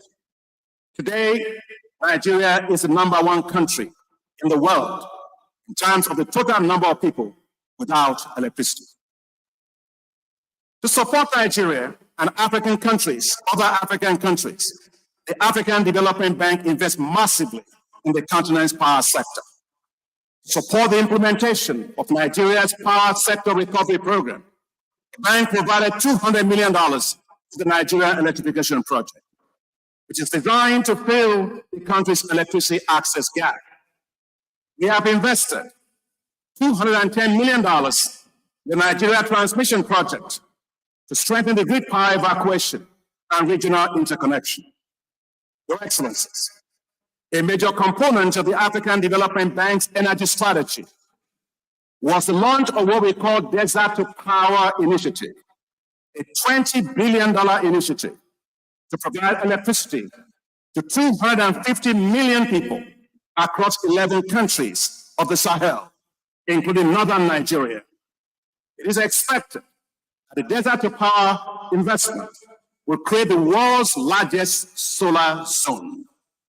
This initiative will draw lessons from successful projects already financed by the bank, including the world's largest concentrated solar power plant called the New Ouarzazate Power Project in Morocco and the Bembang Solar Project in Egypt. To support the efforts of African countries to achieve universal access to electricity, the president of the World Bank Group, my friend Ajay Banga, and I made a decision at the spring meeting of the World Bank in April that the World Bank and the African Development Bank together, we will connect 300 million people, Africans, including Nigerians, to electricity by 2030. And that's what's called the Mission 300. It's the largest such effort in the world. A global Nigeria must be an industrialized Nigeria. For decades, the share of manufacturing in Nigeria's GDP has hovered around 7%. As the nation has not been able to extricate itself from a comatose industrial manufacturing sector that is yet to unleash the fullness of its innovative potential. This is in sharp contrast to the dynamic and rapid performance of manufacturing in Asian countries, such as Singapore, Malaysia, and China. While Asian countries are focused on export of manufactured products, Nigeria's approach has been on import substitution. The manufacturing sector of Nigeria represents only 3% of total revenues from exports, but accounts for 50% of the imports into the country. Instead of being forward-looking and expanding the share of manufactured goods in total export revenue, Nigeria focuses on the model of import substitution. Import substitution, while important, is a very restrictive vision. It looks towards survival instead of looking to create wealth through greater export markets and value diversification. The result is a manufacturing sector that cannot nor compete globally, but limits itself to survival mode and not a global manufacturing growth mode. Nigeria must have greater ambitions for its manufacturing sector by integrating and rapidly moving up global and regional value chains in areas of comparative advantage, by driving greater specialization and competitiveness, and by heavily investing in skill upgrades and human capacity development. The bottom line is that a well-developed and policy-enabled manufacturing sector with an export-oriented focus will spur greater innovation, develop our export market potential, and structurally transform the economy. Instead of being consumed with conservation of foreign exchange, the focus will shift to rapidly expanding foreign exchange through enhanced export value diversification.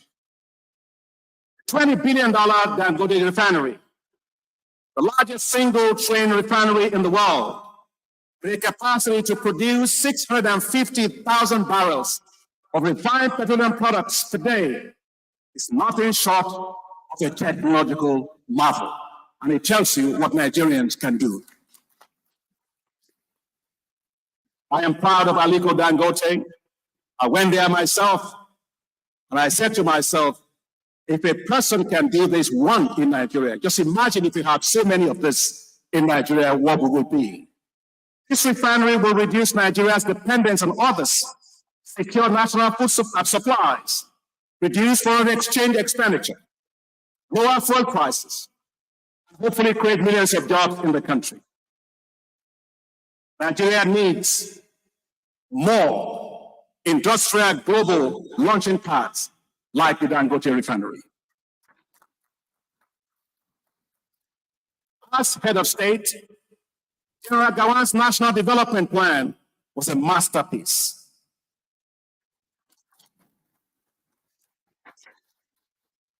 With industrialization as a pivotal priority, which forced successive governments.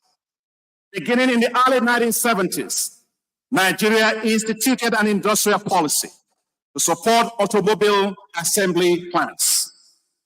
How proud we were to ride made in Nigeria Peugeots and Volkswagens. While God was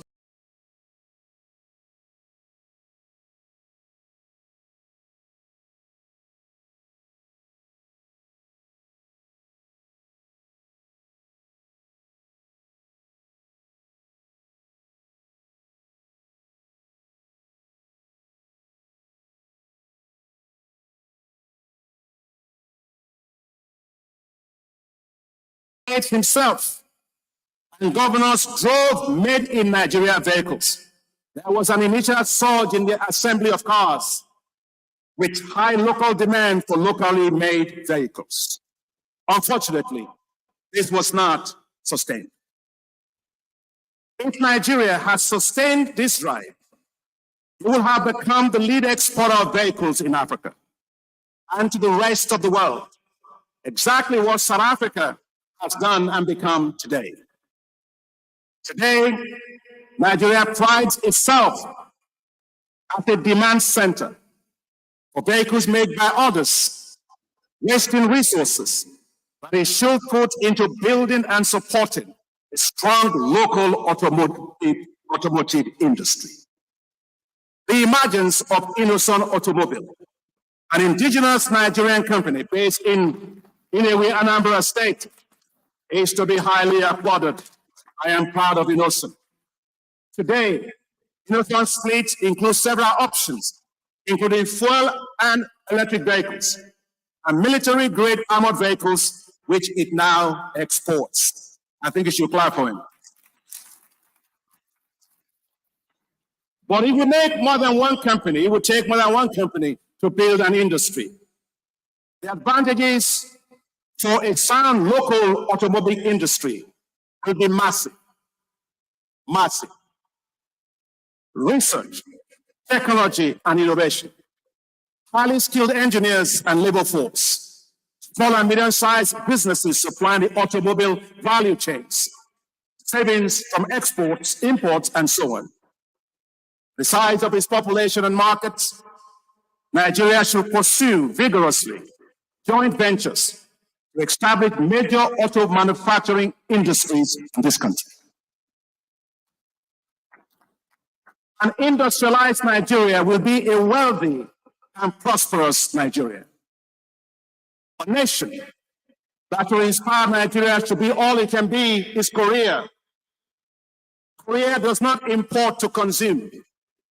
Import what it uses to drive its industrialization. Korea has no steel, so it imports steel and uses it to become the world's largest builder, an exporter of cargo and passenger ships. Korea has no oil or natural gas. It relies on the import of crude oil and gas. It uses that gas to power its economy and to drive industries. Korea has leveraged the import of electric machinery to become one of the largest exporters of cars in the world. Korea's major car companies, manufacturers, from Hyundai to Kia to Renault, Korea, Daewoo, and so on, exported 2.8 million cars in 2023 to 198 countries. In the first quarter of 2024, Korea exported $37 billion worth of cars. Your Excellency, ladies and gentlemen, that is 67% of Nigeria's crude oil export per year, all in just one quarter. As a result, Korea is an industrialized economy and one of the largest exporters in the world. Exports in 2023 were $623 billion. Nigeria's import is for consumption, not for industrialization. Nigeria's export in 2023 was a mere $57 billion, of which crude oil accounts for $52 billion. Paradoxically, for decades, Nigeria has exported crude oil and imported petrol and finished petroleum products. The resultant impact on the economic divergence is stark. Poverty, take it for example. Just 2% of Koreans live in poverty. And yet today, the number of Nigerians living in poverty is 88.4 million people, or 40% of the population. That is 1.69 times the population of Korea. And what about per capita income? Per capita income of Korea is $34,164 per person. The per capita income of Nigeria, by contrast, is $1,109 per person. Today, Korea is the 10th largest donor country in the world. A global Nigeria has therefore moved into high-valued manufacturing. Take the example of Vietnam, a nation that was at war with the United States for 20 years. Despite setbacks and post-war challenges, it quickly emerged as an Asian tiger by mimicking the successful Asian countries, such as South Korea. It pushed into relatively complex product categories and horizontal diversification. Also included processing of agricultural products. Vietnam's diversified exports in 2020 included $153 billion of electrical machinery and equipment, $23.9 billion of machinery, including computers, $23.4 billion of footwear, and $15.5 billion of clothing, accessories, among others. In total, Vietnam's exports in 2020 stood at $348 billion.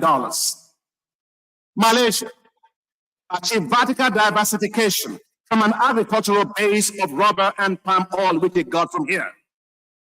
It will later go on to invest heavily in high-tech sectors, including electronics.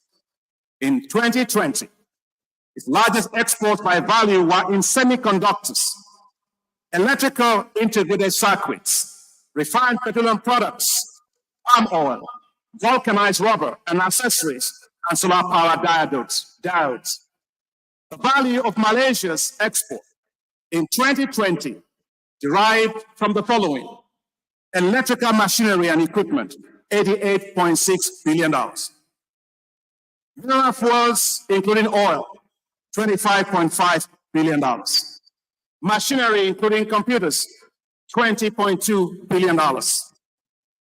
Animal vegetable export and waxes, $13.5 billion. Rubber and rubber articles, $11.2 billion, among others. In total, Nigeria's export in 2022 was valued at $234 billion US. By contrast, Nigeria's exports in 2020 were dominated by mineral fuels, including oil, valued at $29.7 billion only, accounts for 89% of the exports. Nigeria's total export value was a mere $33.5 billion. That dollar amount represents a minus 3.6% decrease since 2016, and a drop of minus 37.5% in 2019 and 2020. Interestingly, Nigeria's imports were dominated by machinery, including computers, mineral fuels, including oil, vehicles, electrical machinery, equipment, pharmaceutical, and plastics. By contrast, most of these imports are what Vietnam and Malaysia export in abundance. And worse, Nigeria imports mineral fuels, which it should be producing. As a leading crude oil exporting nation, exports crude, sorry, that looks like an export I'm just doing over there. It exports crude, it imports refined products, a befuddling irony. So what is my message in all of what I've said here? While Nigeria's export basket has hardly changed, Malaysia and Vietnam have used aggressive horizontal and vertical industrial manufacturing diversification to move from low-value products to high-valued market products. The result is self-evident in the comparative wealth of the three countries. While export value per capita is 7,100 for Malaysia and 3,600 for Vietnam, it is only $160 for Nigeria. While Malaysia and Vietnam have moved to global manufacturing growth and creating massive wealth and jobs for themselves, Nigeria remains in a survival mode, still unable to substitute the imports of its petroleum products, while being one of the largest exporters of crude oil.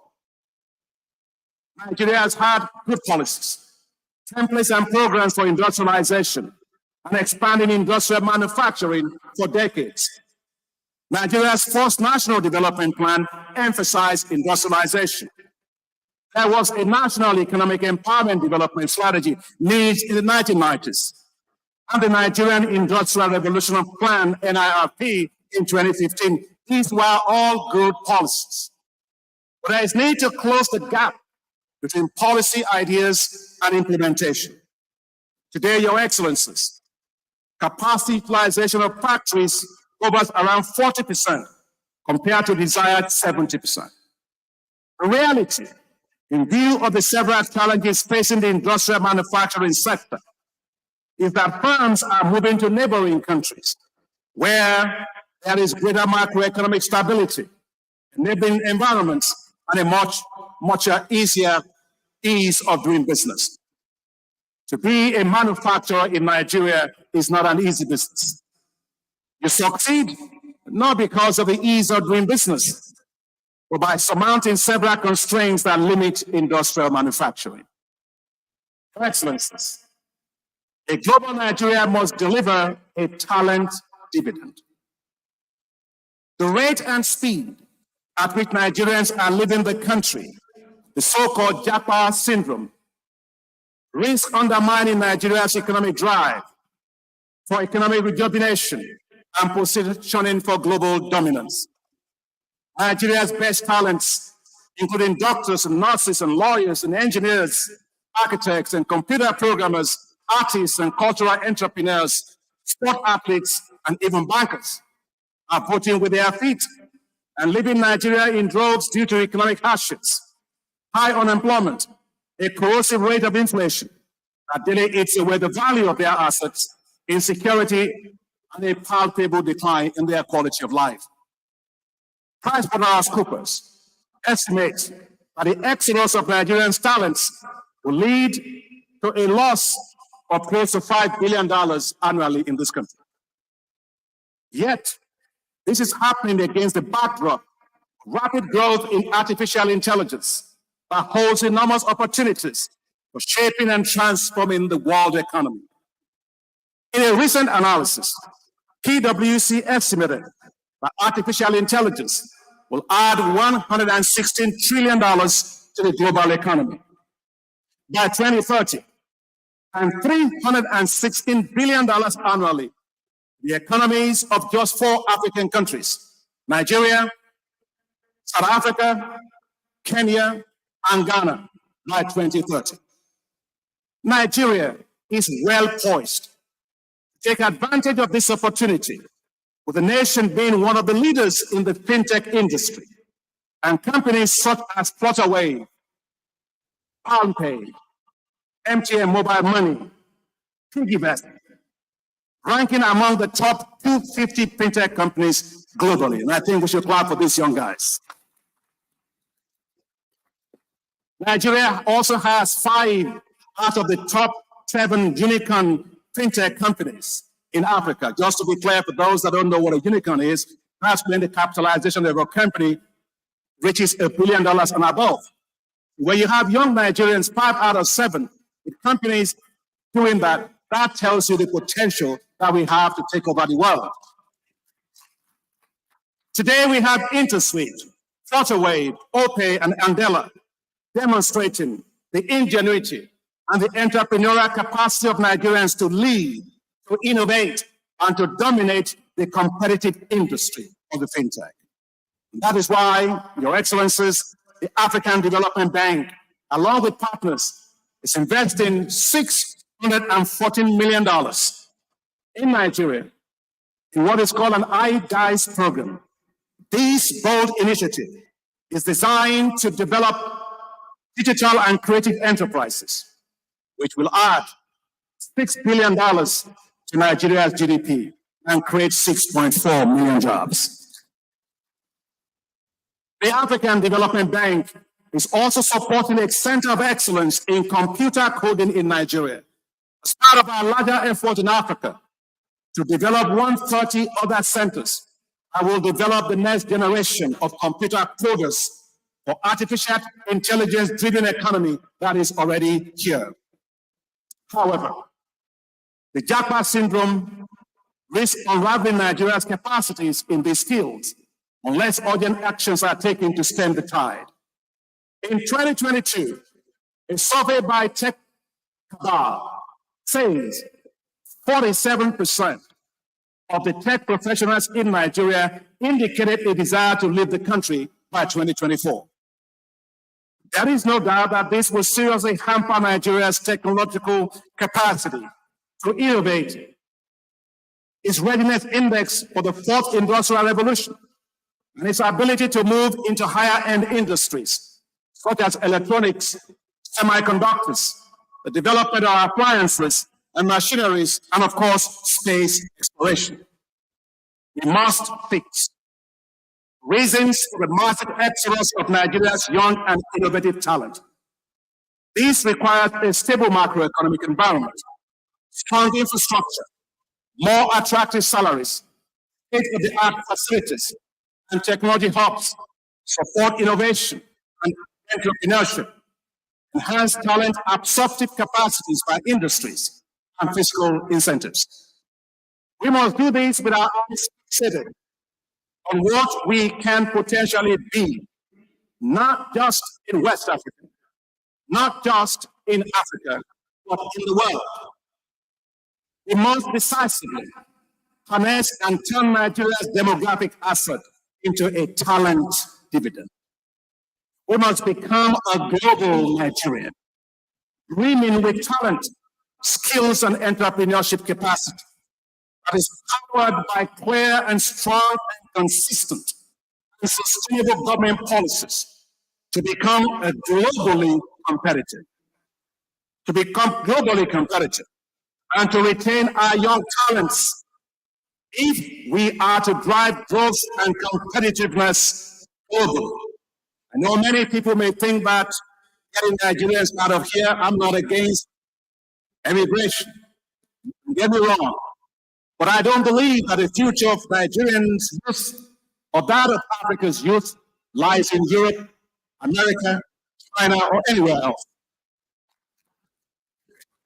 It lies in a Nigeria growing very well with equitable growth, and Africa doing the same, able to create quality jobs for its own young people. And there's no doubt in my mind that we can do that. A global Nigeria, in Japa, we are living. Into Japada, we are back. To get there, I have some good news.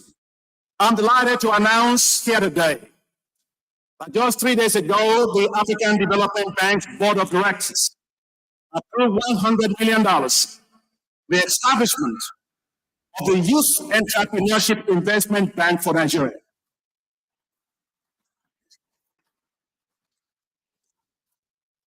This new bank will support the businesses of the youth in Nigeria using technical assistance, business incubation, and invest equity, quasi-equity, and debt in these businesses, as well as deploy guarantee instruments to de-risk the lending to all this by all financial institutions in Nigeria, it will be a new day and a new dawn for Nigeria. And I want to congratulate the President and the team for that.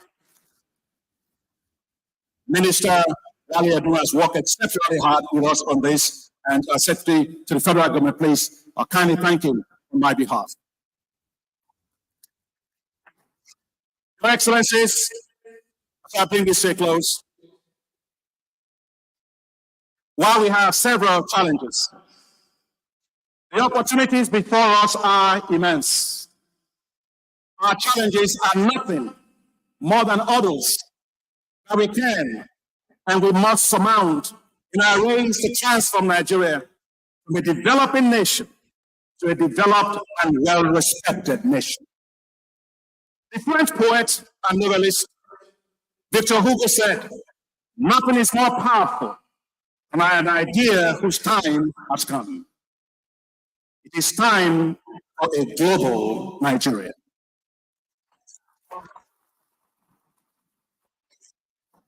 Nelson Mandela said, "It always seems impossible until it is done. It is time to look beyond our challenges and decisively seize the moment. When others doubt us, we must never doubt ourselves. United, focused, and determined, we must create a new and brighter future for Nigeria, a global Nigeria. The time has come for Nigeria to arise and shine. Yes, the words of Isaiah chapter 30, verse 3. Arise and shine, for your light has come. Nations shall come to your light, and kings the brightness of your rising. Indeed, the labors of our heroes past will never be in vain. And as a people, we will proudly serve our sovereign motherland. I am optimistic about a global Nigeria. It is well within our collective reach and our collective capacities to make it happen. As we celebrate General Gowon's 90th birthday and Nigeria's 64th birthday, let us in unison commit to achieving a global Nigeria.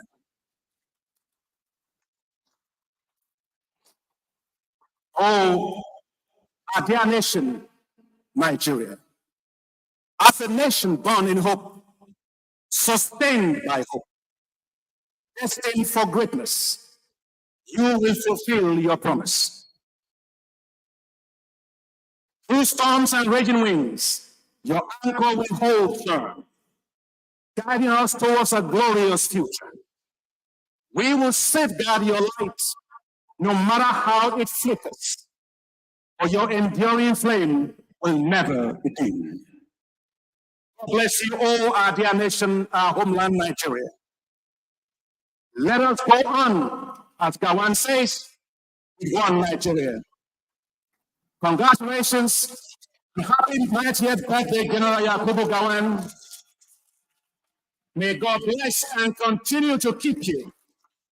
May God bless our beloved nation and help us to become a prosperous, shining light, a truly global Nigeria. Thank you very much.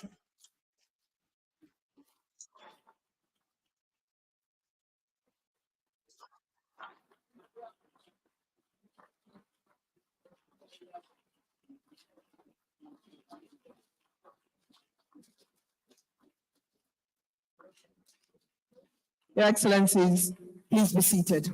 Thank you very much.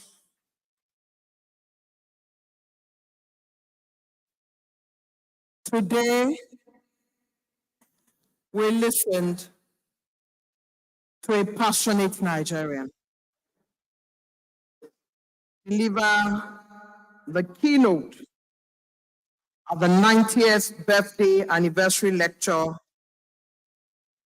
on this 18th day of our Lord, 2024.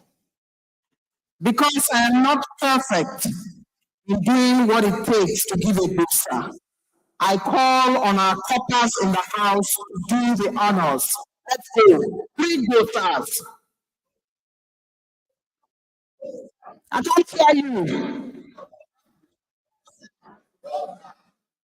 Dr. Adesina, that was for you. We need a global Nigeria. A nation that must stand tall so that Africa can follow. For Africa to move fast, Nigeria has to be in a hurry. We need a Nigeria that understands what time it is. We need to step up to become an undisputed leader. A prayer, advisory, and a keynote address. An academic of no mean repute, a man of excellent erudition, a development economic expert, and an agricultural economist par excellence, a passionate Nigerian, an international technocrat, trenchant and cerebral, Dr. Akinwumi Adesina, President of the Africa Development Bank, gift from Nigeria to the world. Congratulations, sir. And of course, why not? Our celebrant took a PhD in political science from the University of Warwick. Therefore, he decided that a man such as this should deliver the keynote at his 90th birthday anniversary lecture. Let's give another hand to our keynote speaker. I would like to especially celebrate the woman who makes it all happen at the home front and in her own area of expertise by ensuring that Dr. Akinwumi Adesina remains forever young. Mrs. Grace Adesina.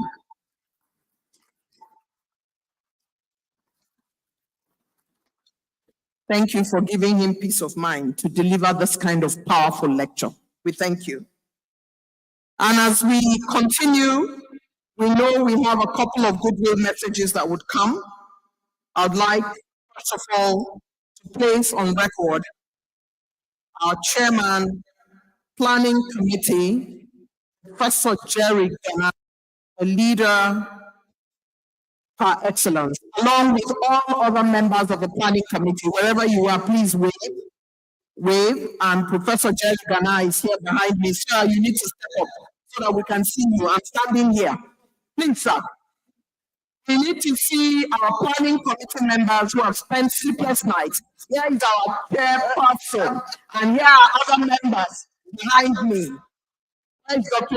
Mary, and all other planning committee members. Your Excellencies, these are the people who have made it possible with the permission of Her Excellency Mrs. Victoria Gowon for us to gather here today. We salute you all and we thank her for giving us this permission and the opportunity to serve. We thank you. At this point, I would like to recognize Barewa Old Boys Association. Where are they? Please clap wherever you are, Barewa people.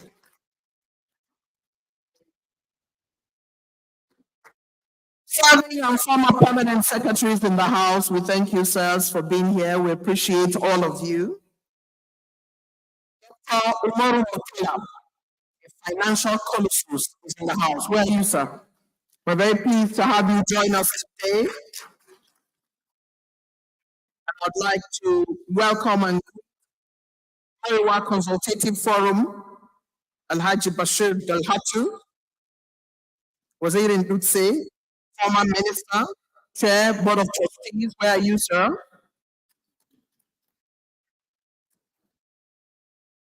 And all other members of the Arewa Consultative Forum. We're live on NTA channels, Arise, FRCN, YouTube. I thank all our partners. It's time now for me to immediately invite to the podium my colleague, the man I like to call the voice, Mr. Andy Gabriel. Thank you. I have the opportunity of having a word with the chairman of the occasion a little while ago, and he has directed that we need to speed up the process. And in doing that, Mr. Chairman, kindly indulge me for 2 minutes because I just want to run through the list of these distinguished guests who have come all the way from outside of Abuja to grace this auspicious occasion. I recognize Your Royal Majesty Kabiyesi Dr. Adebayo Hastro, Olumobi of Imobi, Ijesha Kingdom, Osun State. Kabiyesi, we welcome you. We also recognize the presence of His Excellency Distinguished Senator Orjus Okalu, Your Excellency Distinguished Senator Simon Bakola Long, former Governor of Plateau State, Your Excellency Distinguished Senator Jonah Jang, former Governor of Plateau State, Reverend Dr. Ayub Advocat, ECWA President, Alhaji Nasir Gano, CEO Kasaba Oil and Gas, AVM Edward Gapwet. We also recognize Your Excellency Senator Abdulaziz Yari, former Governor of Central State, and of course, Senator Tijani, and of course, His Excellency Open Dikpoata, former Governor of the Akwa Ibom State. We welcome you. Please give all of them deserving round of applause. Moving on very quickly, I've recognized the presence of Within the Group, General IBM Haruna. It's a round of applause for him as well. Thank you very much.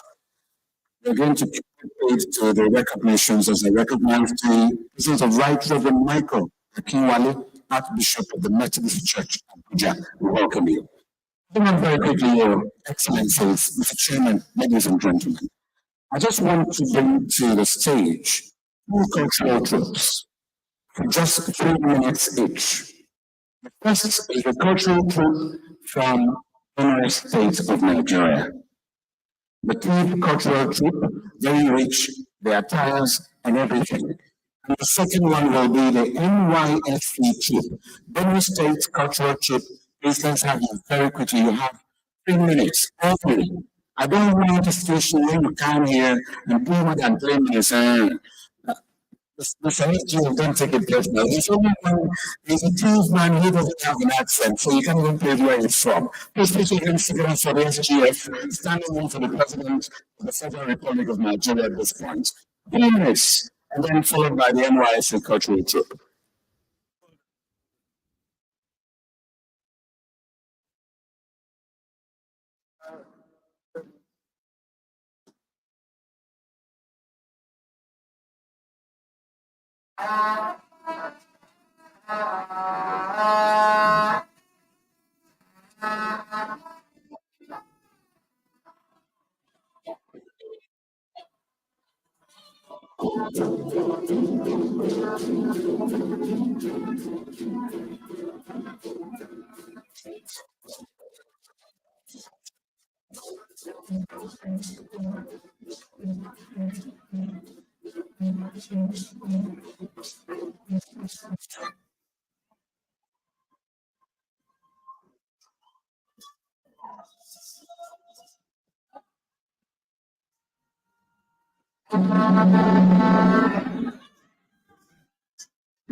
Thank you.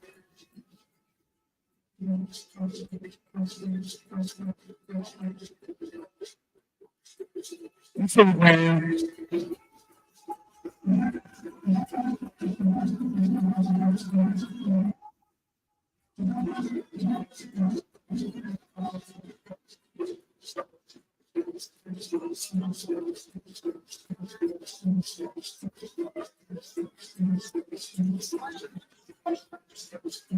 respect to the FGF and the celebrant.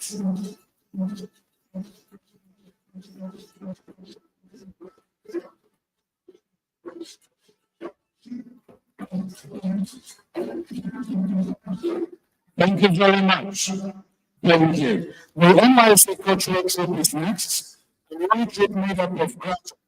And there's no cultural trip that is made up of graduates as this one. Feel free to request for your secretaries if you meet them, please. You have just 3 minutes, NYC cultural trip. Can you please give them a round of applause? NYC.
Thank you very much.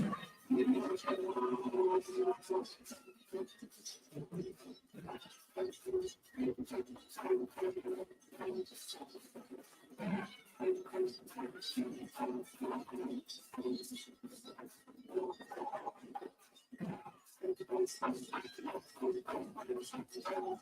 Thank you.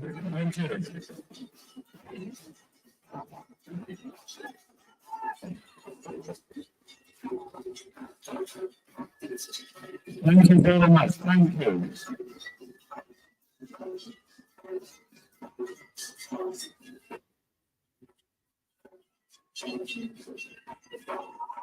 Thank you. Thank you very much.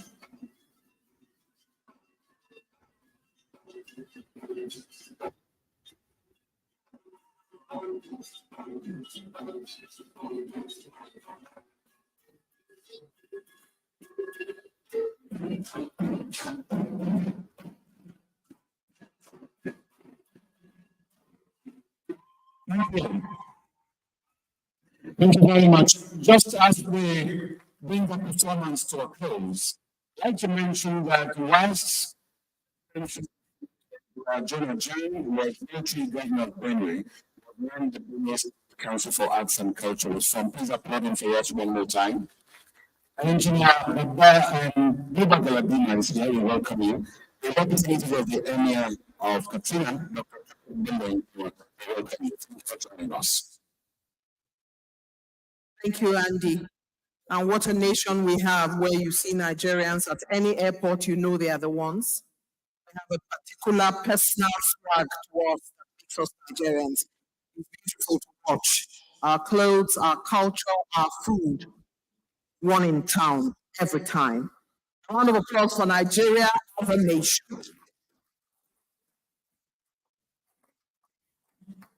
Excellencies and distinguished ladies and gentlemen, permit me to quickly run through this list that I have. Haji Bashir Dalhatu, former minister, chair, board of trustees, Arewa Consultative Forum. Mama Mike Usman, SAN, chairman, ACF. Ambassador Ibrahim Mesule, vice chairman, DOT. Murtala Aliyu, Matawale Gombe, former minister. Alhaji Nasiru Dano, Sadaunan Utse, Simna Shagari Sambo, and Saadatu Abdullahi. Let's give them a round of applause. We thank you for joining us. Thank you so very much. Thank you. Excellencies, very distinguished ladies and gentlemen, our esteemed celebrant, sir, the chairman of this occasion, would like to quickly now invite former Senate President of the Nigerian Senate, former President of the Senate of the Nigerian Senate, former Governor of Kwara State, very distinguished Senator Abubakar Bukola Saraki, UN. Peter.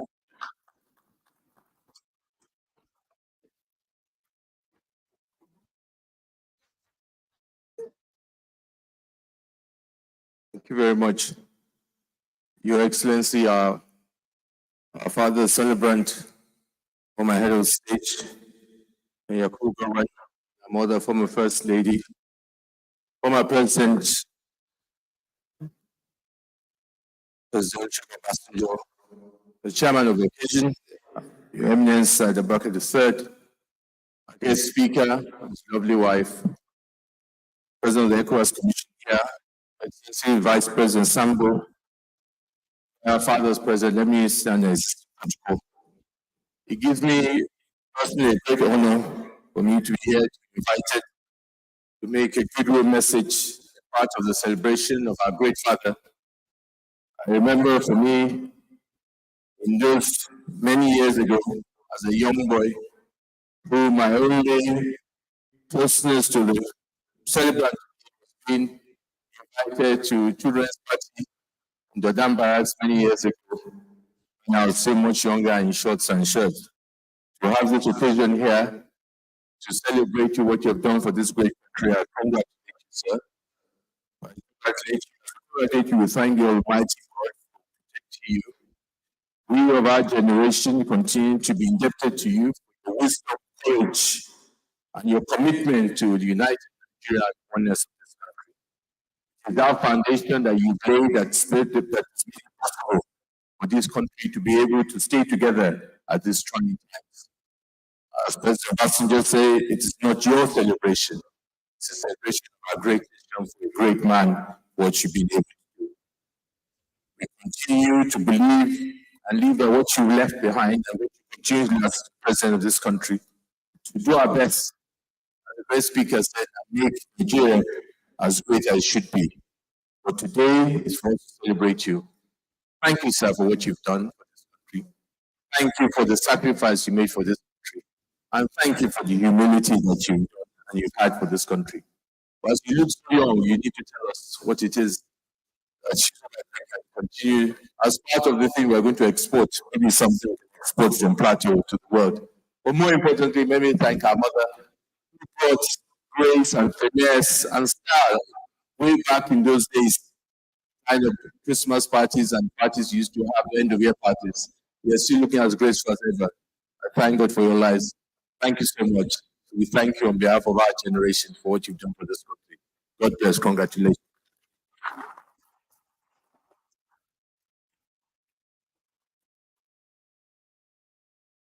His Excellency, the former President of the Senate, the very distinguished Dr. Abubakar Saraki. Please give him another round of applause. Very much, sir. Right about now, we are not following any order. Just received the message from His Excellency, the former President of the country, President Ibrahim Babangida. His Excellency is now queued to speak. Media, if you are ready, so are we.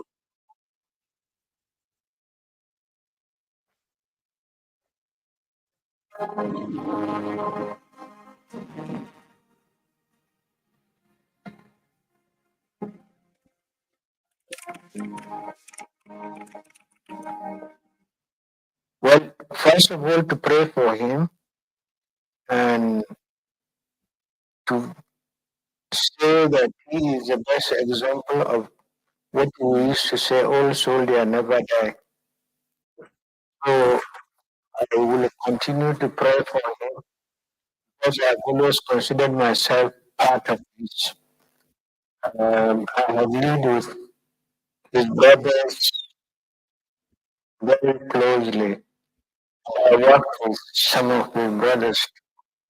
So I have always considered myself as part of his family. He is a decent man, I must say. Very, very decent indeed. Free from disruptive influences. I think his ability to keep this country one, that is the greatest thing that General Gowon has done for this country. We still have a lot to learn from General Gowon. His commitment to this country, his commitment to the development of this country, and he was a decent man.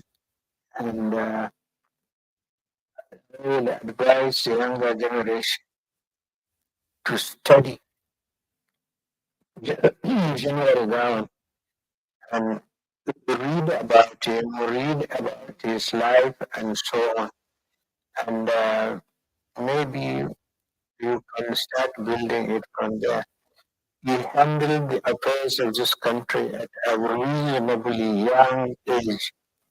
So if he was able to do it well, they should copy him, emulate him, so that they could do what he has done for the country. And the only way to do it was to study him, to study his life, to study his works, to study what he did, even as a military officer.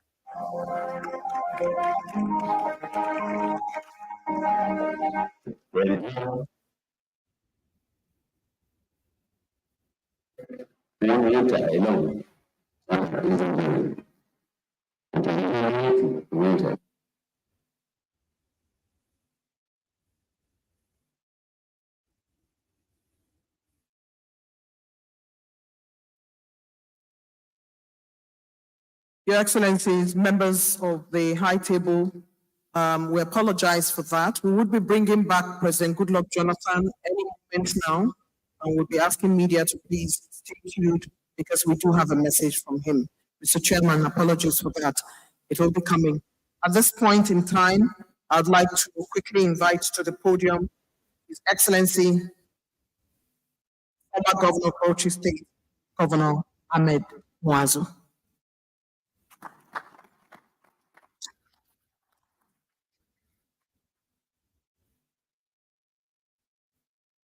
Again, it's a long walk. Help me encourage His Excellency as he makes his way. Thank you very much.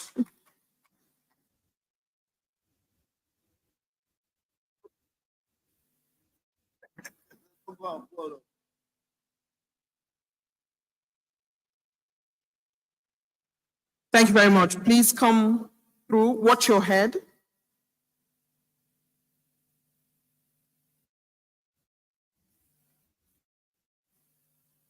His Excellency, former Governor of Bauchi State.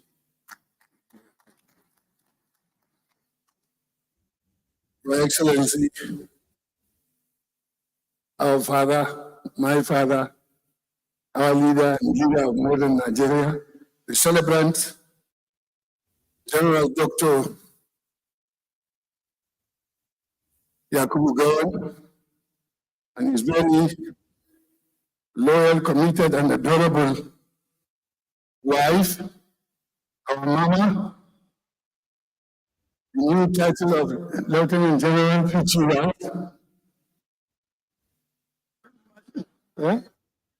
Field Marshal, I thought it was Lieutenant General. Okay, Field Marshal. And our very distinguished leaders on the High Table, particularly our leader, President Olusegun Obasanjo, distinguished members of the High Table, distinguished invited guests, distinguished ladies and gentlemen. I stand before you with absolute thanks, gratitude, and humility to talk on someone who is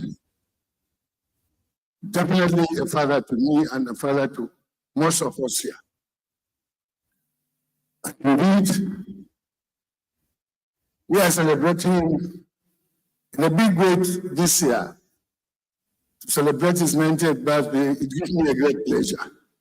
Remember 20 years ago, when we mooted the idea of celebrating his 70th birthday, Professor Eliago and I and a few of us decided that we want to do that. And who do we get as chairman, guidance, advisor? Of course, no other person than Mama Victoria Gowon.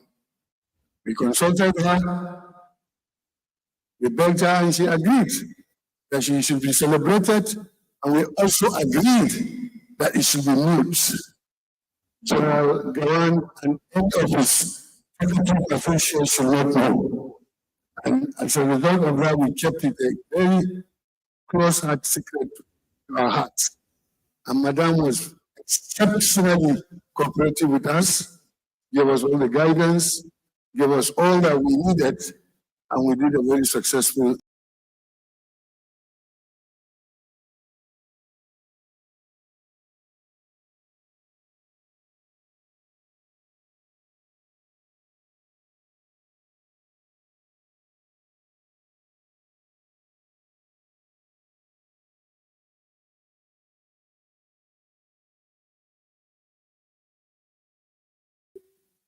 And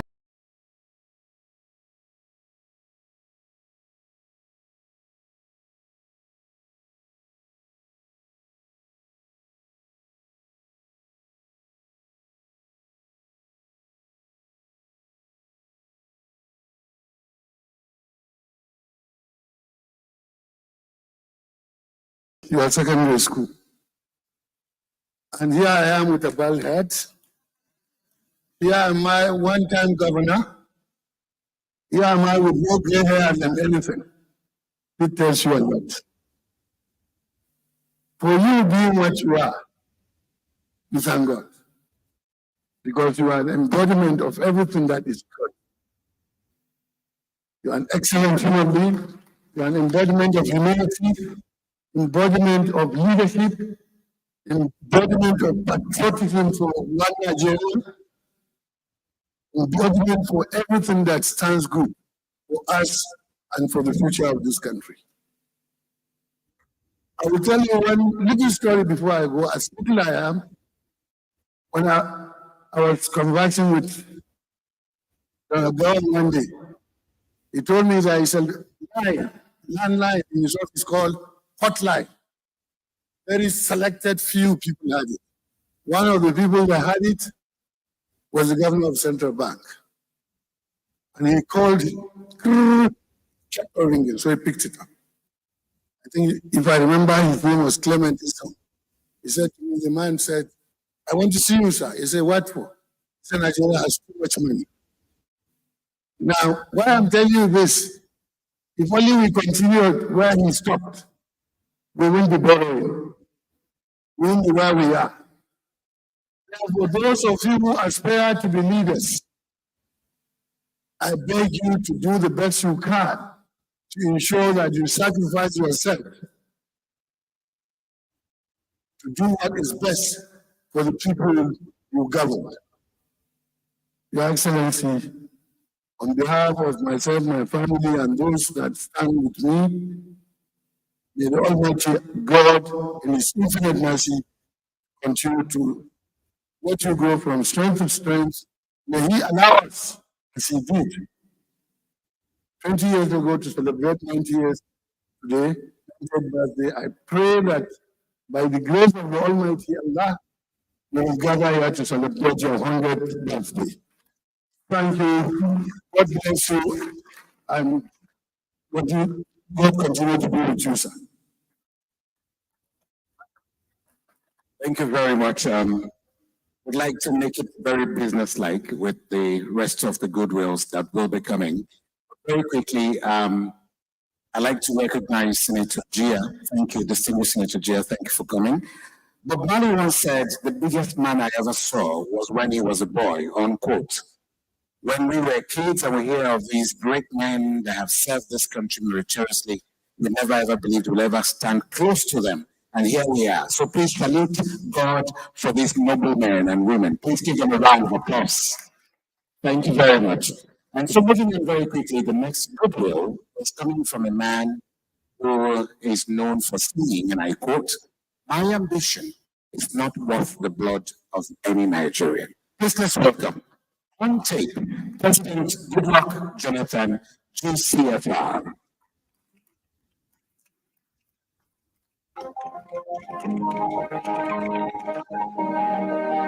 When one winter alone, is the day. And Nigerian winters is something that we can imagine. So we wish General Yakubu Gowon. And people of my age and above, when the name Gowon is mentioned, what will come to mind is the Civil War.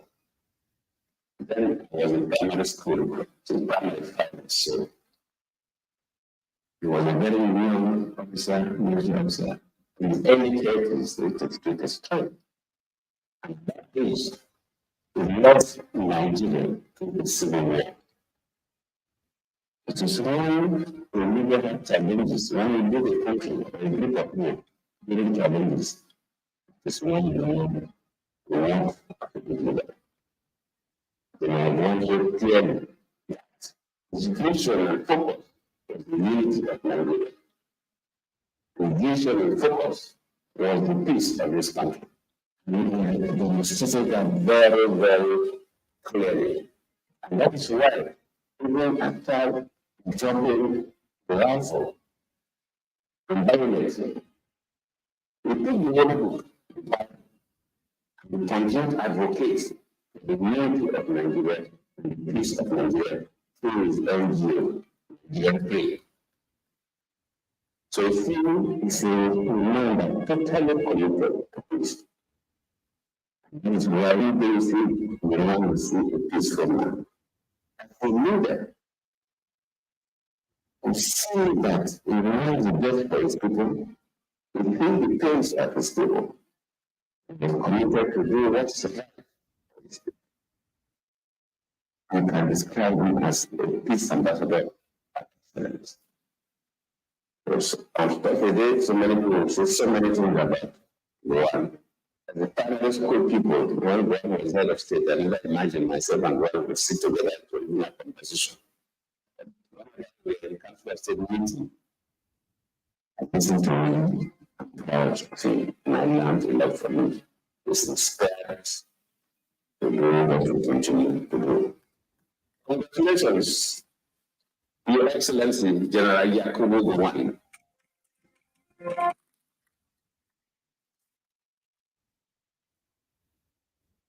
Clapping is a sign of good health. You can do better with a round of applause for the former President, Dr. Goodluck Ebele Jonathan. And now it is my honor and privilege to recognize the Honorable Minister of Tourism, Lola Adejon. Thank you for joining us here. As I pave way at this point for the former President's NLC, former Governor of Edo State, serving Senator of the Federal Republic of Nigeria. And as I'm introducing him, I know he knows himself already, and he's making his way here. And I'm also under very strict instructions from the chairman and by the chairman of this occasion to allot 2 minutes to His Excellency, distinguished Senator Adams Aliyu Oshomole. Please a round of applause for him.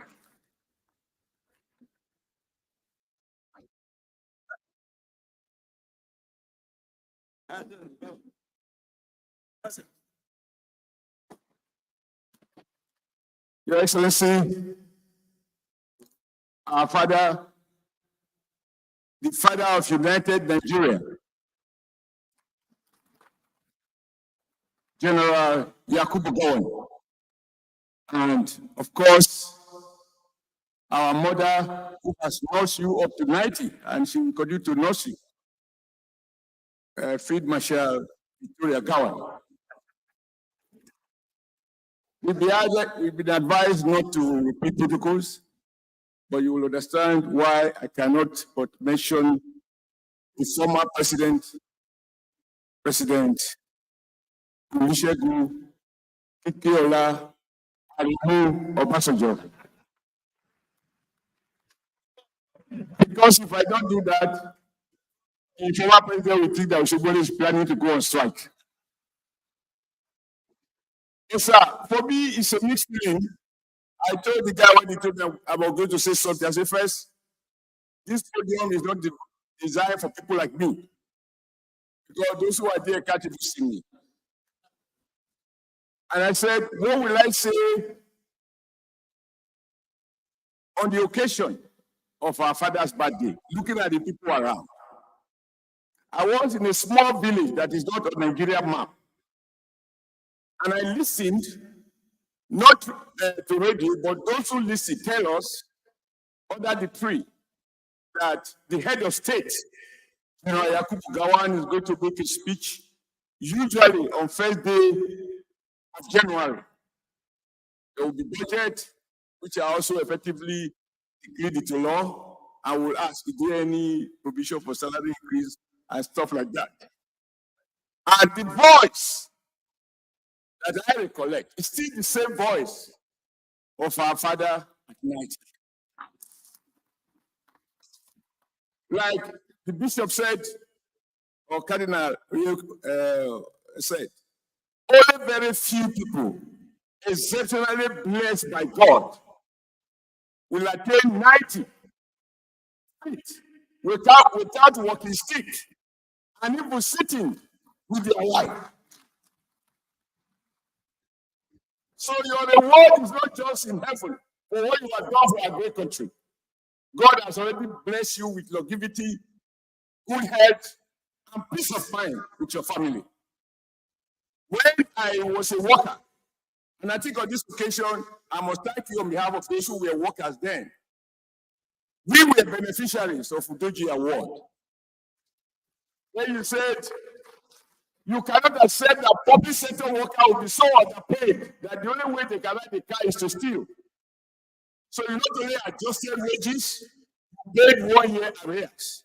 And I remember even Pela the musician said, Motigba Udoji, no get for more. You are receiving Udoji Award, you no longer eat pomo, although the big men are taking pomo now from the table of the poor. So, sir, you touch many lives that you will never be able to recollect. For those who benefited, I'm sure they will never forget you in a hurry. When I was privileged to govern in those states, I had the honor of inviting Your Excellency to commissions of projects. My wife and I were not sure when I told her who you were. But when you arrived in Benin, that for me, I felt so fulfilled. That the village boy can invite a former Nigerian head of state. For all that I have spoken, President Ambassador did make the point that most of us here may not know anything about you when you were in the military, no talk about when you were in government. But I had opportunity of asking a former general who later became the president of Nigeria. And he said to me, as a young officer, the Nigerian most challenging period which President Goodwill referred to, that when they want to go on the offensive, you will say, please remember, this is a family affair. We must not spill blood. We must remember that the objective is to keep Nigeria warm. And he said, for some of them who were hawks, he said, General Gowon should be a Catholic priest and not a military officer, because he doesn't like any life being wasted. So, sir, you done much more to keep Nigeria warm. And since you left office, if we are going to talk of a man who can be said to be a true father, not involved in any controversy, not bereft of ideas, but nowhere to channel those ideas. That man lived it today, General Yakubu Gowon. And let me report to you, sir, since President Obasanjo reported somebody to you, let me copy him and report to you.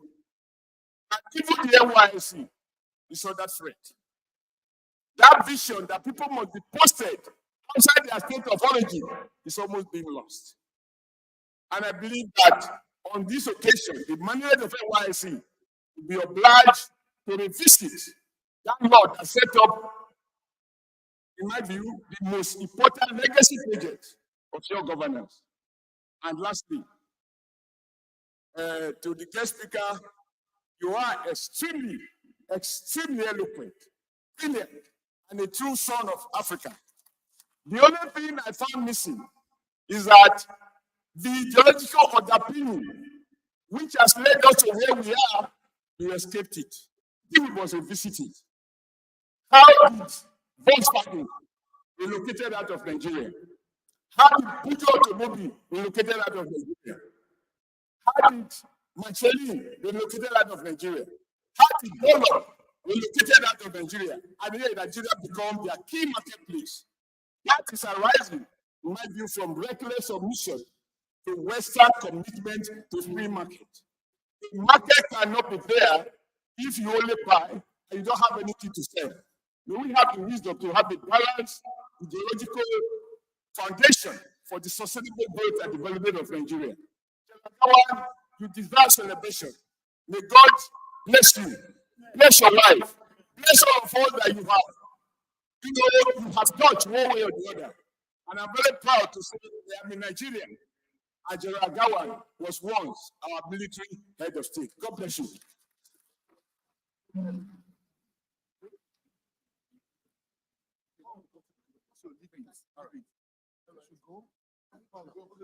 Thank you very much. We have actually been told that Goodwill messages coming to an end at this point. We will end it with more of a prayer from a pastor. Please welcome Pastor Adefarasi.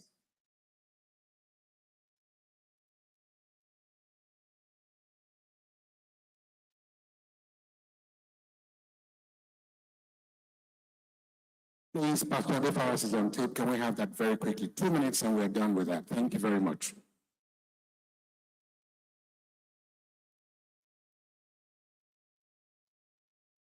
Yakubu Gowon retired. Commander of the Federal Republic of Nigeria, Second Military Head of State and Commander-in-Chief of the Armed Forces of our beloved country. On behalf of my immediate family and the entire Adefarasi clan, I am honored to wish you a very happy 90th birthday. With my dear Pastor Wale's permission, together we acknowledge your impact and express our gratitude for the difference that you have made in our lives and those of countless other Nigerians. As we celebrate your 90th birthday and reflect on your legendary legacy and life, marked by integrity, honor, and purpose, we recognize the man who kept his promises. Thank you for the experience in my formative years, often spending time at your home and office in Dodon Barracks, where as a young boy, I witnessed up close and personal the meekness with which you led in federal authority. The experience has profoundly shaped my sense of mission in respectfully, with Jean Thiel, speaking truth to power, as our roles as clergymen often dispose us to amplify the voices of Nigerians as representatives of their pain, their plight, and often their aspirations for a better and equitable life. I fondly remember your humble approach to power, visiting friends, leaders, and cabinet members at our homes on Thompson Avenue in your Volkswagen Beetle, unaccompanied by aides and security personnel. This demystified power completely and made us feel very special. I cherish the memories of your approachability, even amidst the pomp and ceremony of the beautiful parades, as we also treat the color at our Independence Day celebrations at the Tafawa Balewa Square here in Lagos. Thank you for consistently corresponding and being a true friend to my late parents, for which we are greatly proud.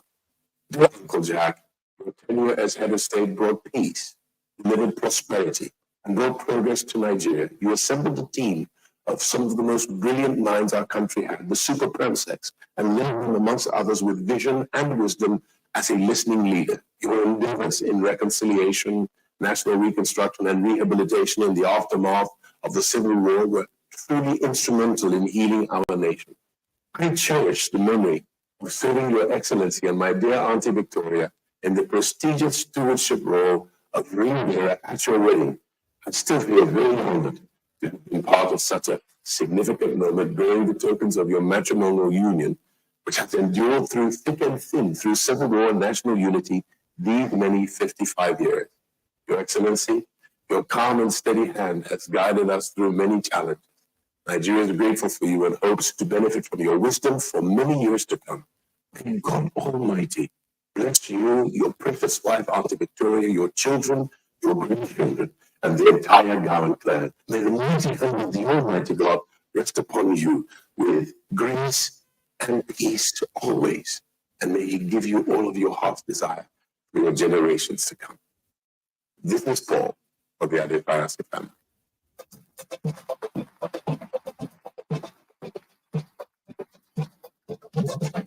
Your Excellency, the special guest of honor, President Bola Ahmed Tinubu, represented today by His Excellency, the Secretary to the Government of the Federation, distinguished Senator George Akume. Would like to thank you, sir, for your patience and your candor. Would like at this moment also to celebrate Mr. Chair, who has been guiding us from the rear. We thank you, Your Excellency. Would like to salute all members of the high table. It is at this point, Your Excellencies, distinguished ladies and gentlemen, it's a singular honor and pleasure to invite His Excellency President Bola Ahmed Tinubu, President of the Federal Republic of Nigeria, ably represented today by His Excellency Secretary to the Government of the Federation, distinguished Senator George Akume, to come forward and deliver.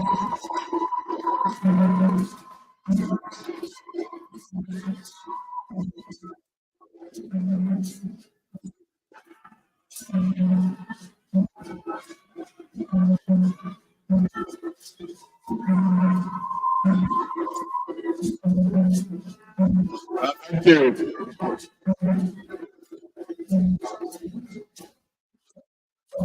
Thank you very much, as Council. Your Excellency, former Head of State, Father General Yakubu Gowon, accompanied by dear mother, Lady Victoria Gowon, former President Olusegun Obasanjo, chairman of this occasion, His Eminence, the Sultan, distinguished leaders, invited guests, ladies and gentlemen. I stand here as a representative of the President, Commander-in-Chief of the Armed Forces, Federal Republic of Nigeria, His Excellency Bola Ahmed Tinubu, GCFR. I'd love to be here, just outside the country, to working leave. Excellency, former President and Celebrant, go through the program. The President is expected to make a statement today. President Day is tomorrow. Very beautiful statement has been crafted to honor you, to celebrate you, because you deserve a celebration. In my little village, in one in Entaka local government, Benue State, there are over 20 young people who bear the name Gowon. And this is in recognition of your exploits, your service to your nation. Your Excellency, you have done Nigeria proud, you've done Africa proud, and we've learned so much from you. Our President has tremendous respect for your person, for your services to our dear country. I recall sometime, I think in 2021, you were coming back from Taraba where you had gone to pray for our country, and you called me and said you were going to spend the night. And we had a discussion. I was so moved, I was so touched. The plan that the guest speakers mentioned in passing, he told me, all our economists said the same. We have transformed this country into what we refer to as a Gulf state. Hey, very, very Nigerians would have been somewhere closer to paradise. Fortunately, the dream was shattered. That's for another day. But again, recall the issue of Fajakuta. It is said you cannot industrialize, you cannot make any meaningful impact. Area of industrialization without having an integrated steel plant. Then Shagari started work on that, and 5% of that project had been completed. Again, shattered dreams. Then look at the visitor's book, Rajokuta. The two very prominent comments there, 95% completed. It's a lot to finish it. It is still there. Additionally, Professor Toto Power, when we came in 1999, when this country returned to settlement democracy, there were attempts to increase power generation capacity of the country. We're producing 1,000 megawatts. And the three tiers of government came together to fund an emergency power project that will lead to generation of 6,000 megawatts, which will be added to the national grid by December 2007. Again, shattered dreams. So you see, when our family said we should start from where we started missing things, he made a very valid point. It's a statement speech by our very, very distinguished scholar, who is himself a local product. He finished from the University of Physics, so the foundation was laid locally before he moved over. I recall sometime, I think in 2022, in Jamaica at Montego Bay, met with Andrew Young, former ambassador of the US to the United Nations. On the same table, he came with his large group, we were talking, and he eulogized the intelligence, brilliance of Nigerians. He said in the health sector alone, there were over 22,000 Nigerian consultants, 22,000 medical consultants. And most of these were those who had been educated locally at the foundation level before they moved to the United States. And he said he visited one very sophisticated facility. And was told that the most complicated, the most sensitive component of that facility was the reversion of Nigerian. We don't like good people. Some of the things Professor has mentioned in his statement are the things that this government is putting in place today. They are complex problems. Their solutions can never be as instant as coffee. You know, it's coffee that you take it and then instantly it charges you. These are complex problems. Yes, I want to thank you so much for doing so much for your country, and you told me you are doing more. Professor Orama, another Nigerian, first-class economist like you, is the president of African Bank, also supporting this country.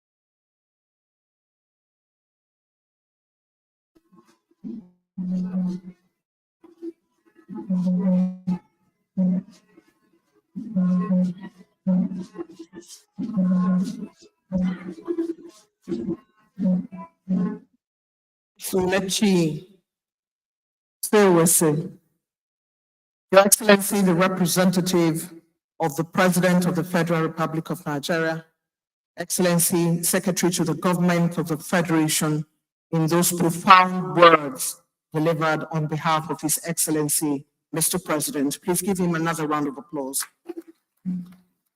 Thank you very much. Mr. Chairman, sir, I'd like to crave your indulgence to do this single honor our very special celebrant and members of the high table. I'd like to crave your indulgence to quickly do this I'd like us to give a round of applause to our venue host, ECOWAS.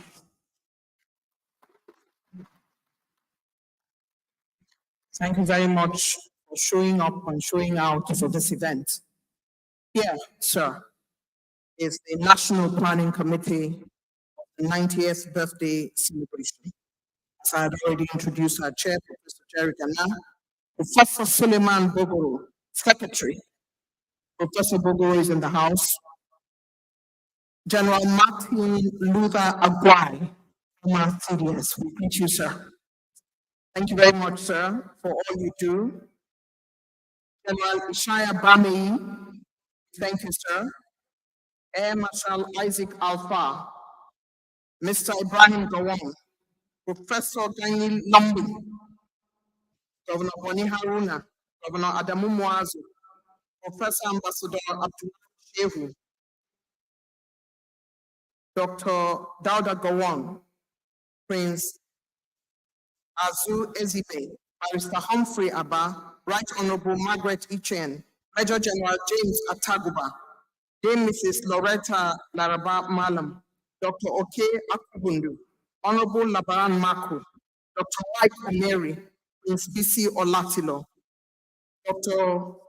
Ike Niliaku, Malam Bashir Abubakar, Honorable Datung Bagos, Lieutenant Colonel I.E. Eniton, Dr. Ezra Yakusak, Honorable Jerry Damara, Pastor Dixon, Mr. Andy Gabriel, Mr. Hamza Atta, Mr. Chimdi Neliaku, Mr. Joki Ogbenekari, Honorable Timothy Olu, Suleiman Abdul, Dr. Nnamdi Iwuji, Sir Jidofo Okoye, Mr. Loki Erakemen, Mr. Eddie Nwagu, Mr. Larry Lasisi, Mrs. Cynthia Okoye, Judith Moneke, Eunice Nwama, Mrs. Juliet Jockey, Simon Reef Musa, Honorable Adokole Ijogi, Obiabo Selina Oji, Mr. Ishaya Yakubu, Mr. Emmanuel Saba, Mr. Harrison Stephen, Mr. Kelechi Nnam, Mrs. Chinelo Okoye, and I'm bringing in the rear the very distinguished Senator Swingina, who was a member of this committee. He was a member of this committee, and we lost him. We'd like to remember him with 1 minute silence.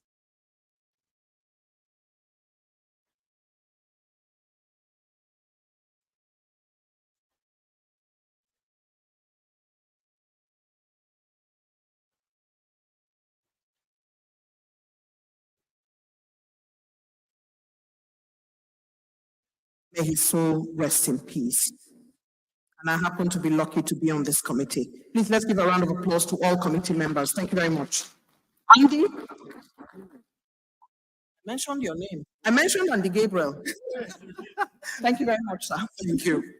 Thank you very much. I appreciate time is fast spent, and we don't intend to keep you longer than necessary. We're bringing this event to a close, but not before we listen to the honoree, the man that we're all celebrating today. And I'll take a quote from him very quickly. I said, and I quote, "I am painfully aware that many citizens of all walks of life who are sincere patriots are becoming concerned about the length of time it is taking to crush the insurgents in our country. We have one and only one aim in prosecuting this war against insurgency. It is to ensure that coming generations will live in a happier and a more stable country.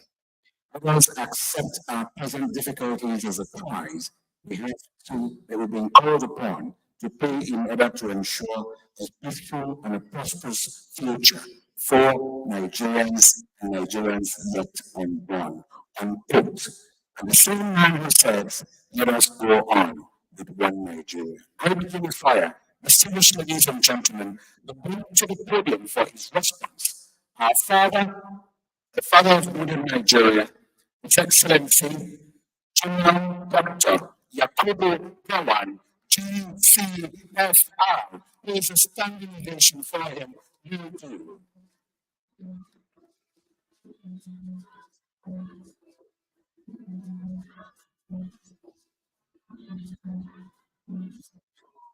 The long walk from where he is. Let's keep clapping until he gets here. Let's keep giving him that round of applause till he gets to this very point.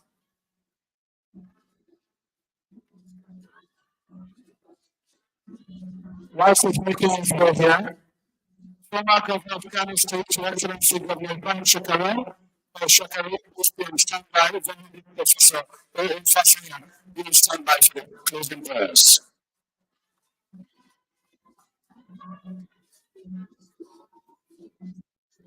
Thank you very much, Your Excellency, the former head of state, the birthday boy, sir. Very good. Kindly be seated. Kindly be seated. Thank you.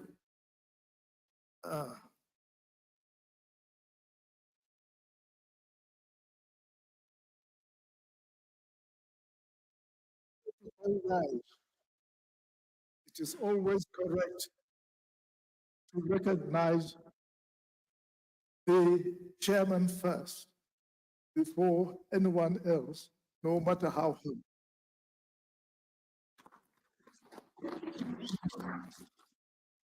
So, may I say,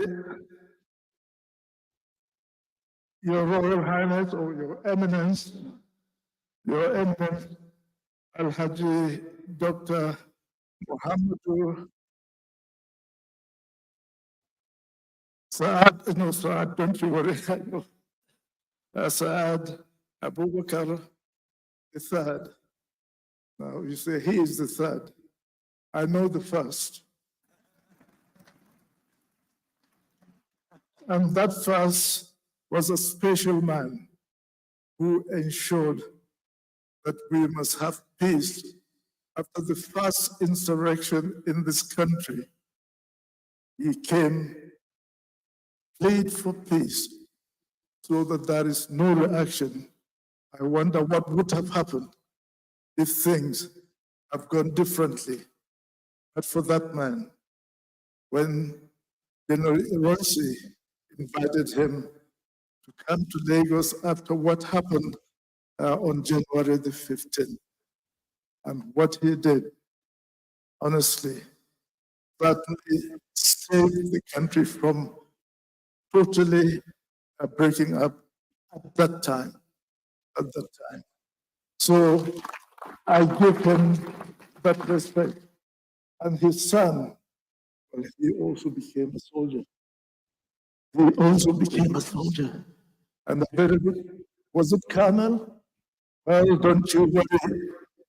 He is holding a very high and important position in his part of the world. But I'm supposed to just say, Your Excellency, Mr. Chairman, and then to introduce the most high and respected leadership in the country.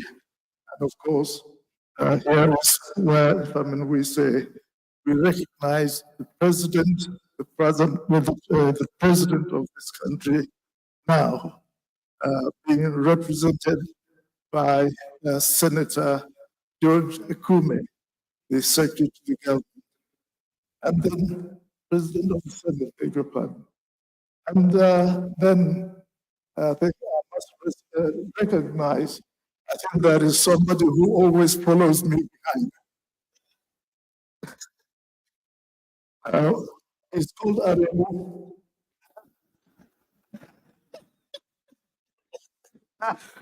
And I can tell you,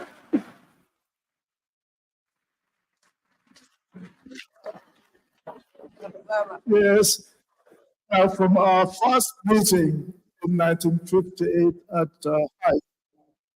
Did you remember that, Aremu?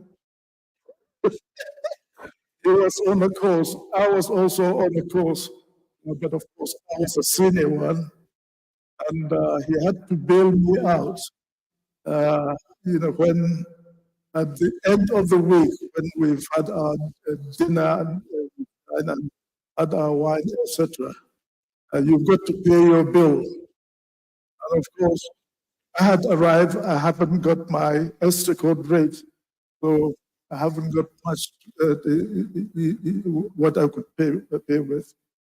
And then there were two young Nigerian officers, young officers there then.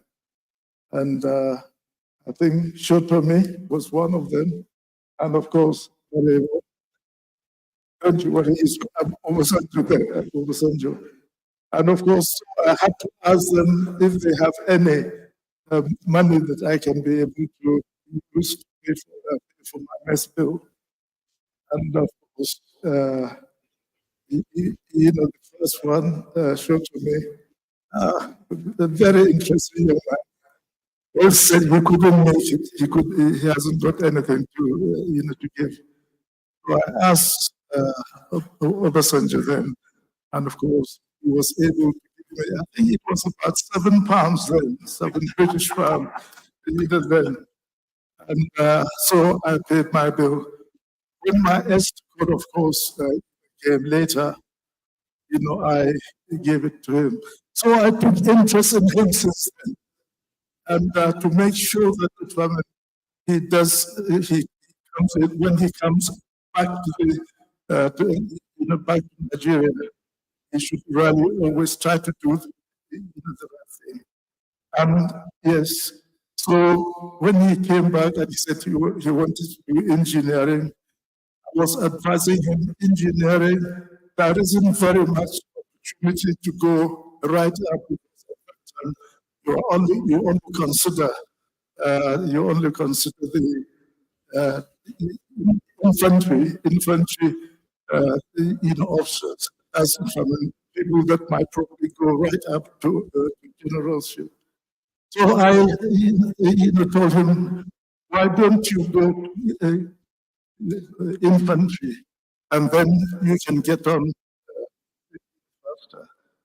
And of course, he said no, he's going to remain as a staffer at that time, which is engineering. So that is him, and that was how we came very close with another right through today. So let me say this: I'm supposed to be making a response to to this lecture. Response to what? But the response and also the tribute that we've received, my goodness, I think that everyone sort of say, giving us credit for for what has happened in the past. So there is no need for me to say any response to this, other than to say the response is, may I say, I'm sure all of you will agree, it is a wonderful lecture that we've had. It contains everything, advice to government, which I will sort of say, all government, today, tomorrow, and after, any Nigerian government should listen to that advice that is given. And honestly, with all the contribution also from all the contributors made tribute today, I think that is my response. And I say just a very big thank you to all of you, everyone that is here, and all those who probably wanted to come, but they could not make it. So that is my response to a wonderful lecture. And Grace, Madam, I gave her a new name, Christian. This was in March this year at Award Foundation. Christian, I gave her a new name. Well, I thought I was going to be given a ticket for doing that. And I gave her, what name did I give you? Was it Jennifer? I gave you Jennifer. And of course, so today, I sort of say, I know you've forgiven me. I ask you to forgive me for giving you, that. But today, of course, it is great. Congratulations and well done for all the support you've been giving him. He's able to do what he's been able to do in the African Development Bank and putting it right up there with any international organization.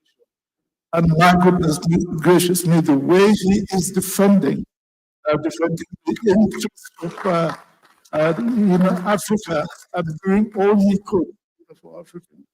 That is great. Well, I'm delighted that my wife, the field marshal, shall I say, I'm glad that she insisted that the person to come to give the lecture today would be him. Would be Yakubu addition. And I'm very glad that he was able to do it so brilliant. Do you agree or not? Do you agree that it is an excellent and that should be my response? It's so that we can move. God bless. So thank you very much indeed. And Grace, thank you. Thank you for being such a good partner. Mr. President of ECOWAS, Mr. Dure, thank you very much for the use of your hall for this celebration. God bless you and God bless ECOWAS. Don't be disappointed what has happened recently, the Sahel group. But one thing that I know, we have not yet, no country has broken any diplomatic relations, direct relations with any of these countries. So in a way, they are still part of ECOWAS, in the spirit of ECOWAS.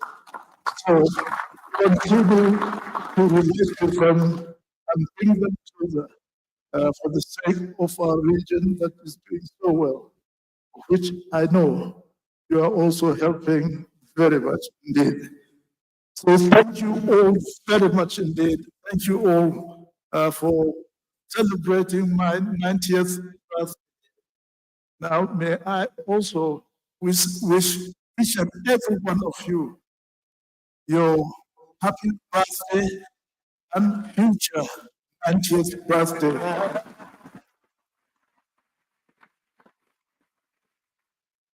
God bless you all. Thank you.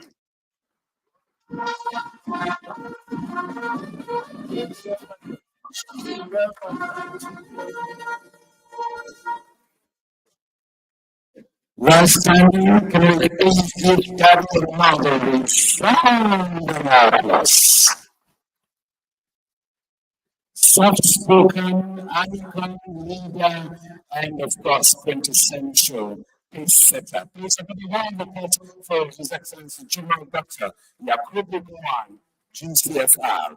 Go on with one Nigeria. Very quick announcements as he gets to his seat. The first announcement is that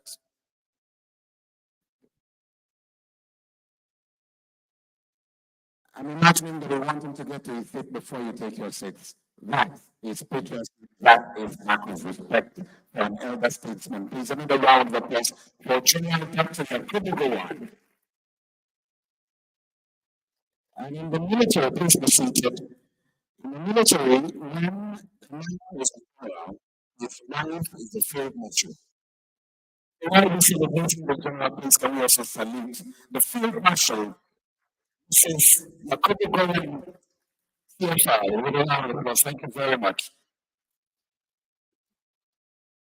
Thank you very much. I just want to make this quick announcements as we take our seats, please.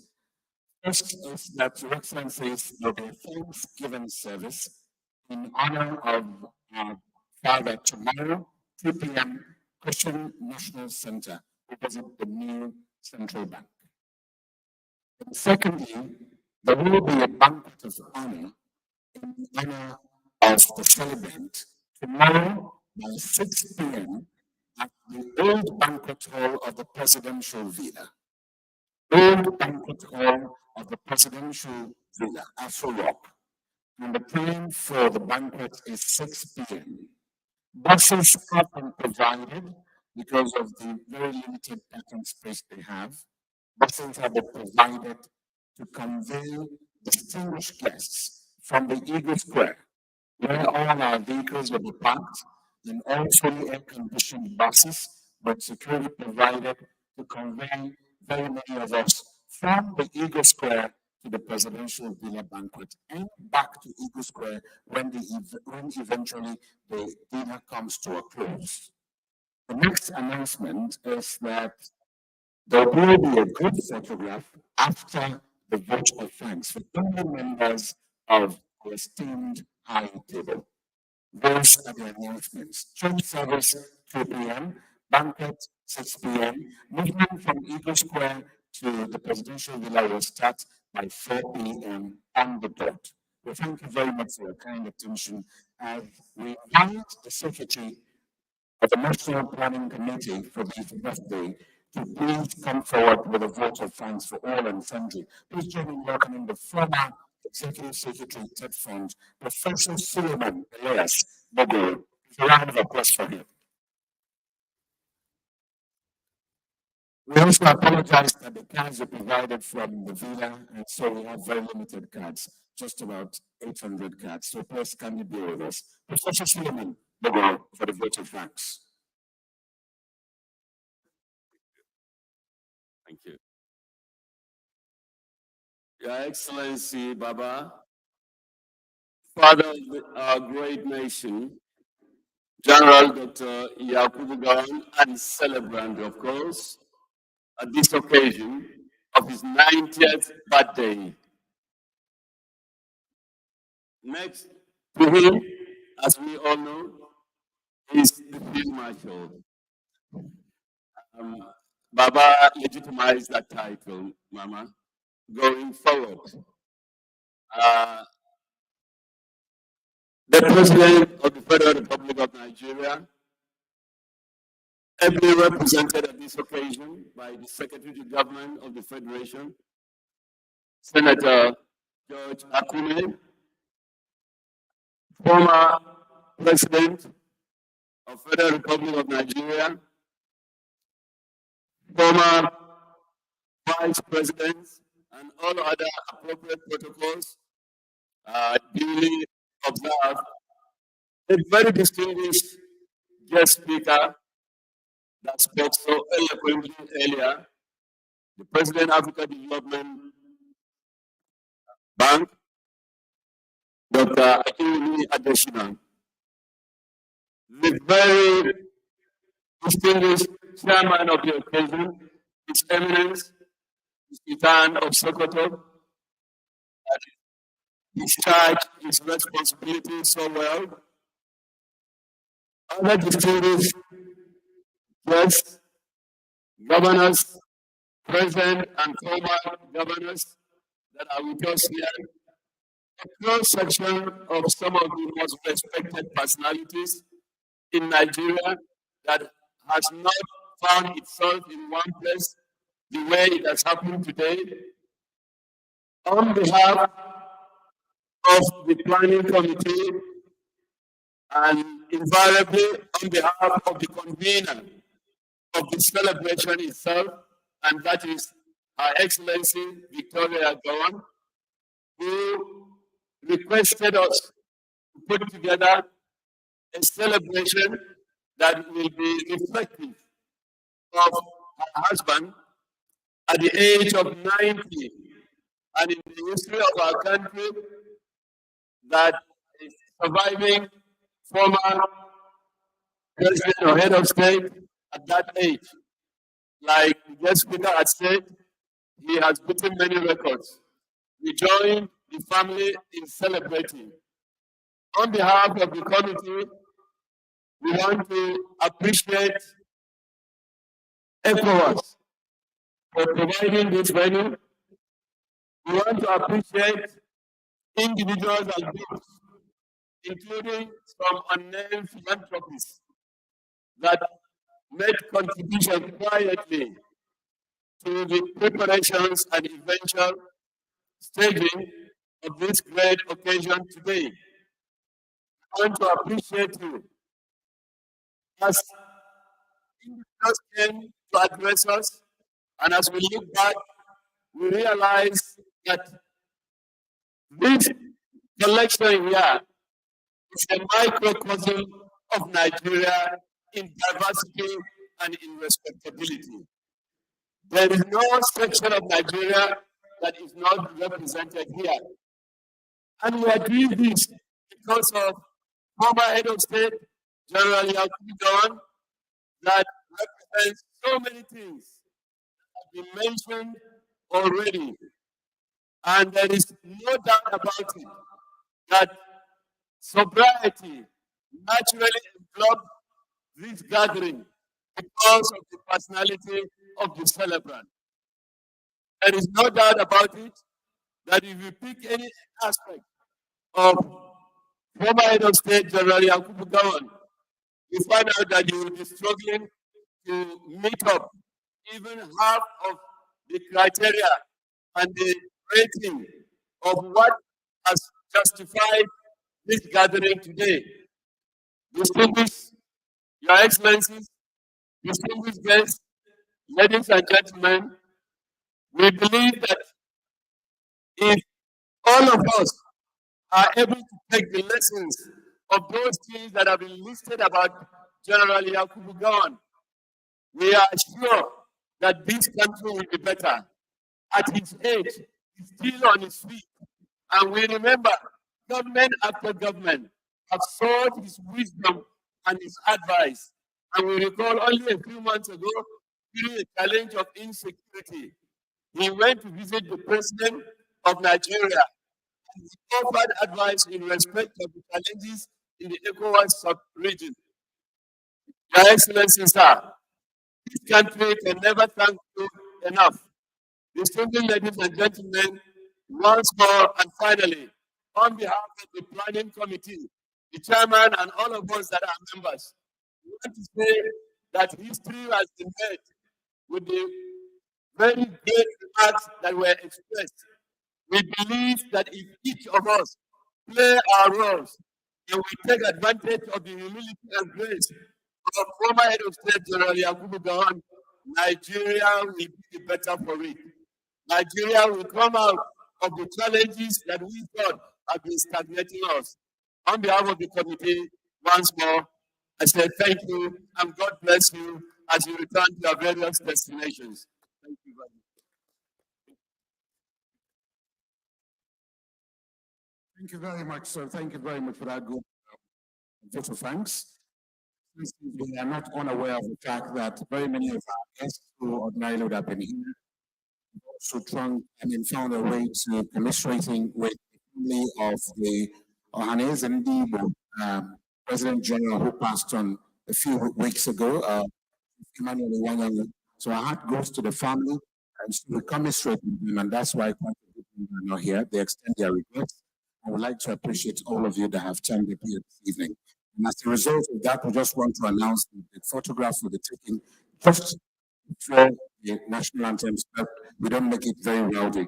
The banquet, as I said before, is at 6 p.m. and is strictly by invitation. Please kindly be with us. The golf tournament is also being organized by the Laminga Golf Club, Plateau State, Jos, tomorrow in honor of our nonagenarian, and this being organized by His Excellency Senator Simon Bakola, along the immediate past governor of Plateau State. We invite the chairman of the occasion, along with all our distinguished guests, for the group photograph. May we please rise for the photograph. Photographers, can you please quickly make your way to the fore so you can please capture these pictures for our archives.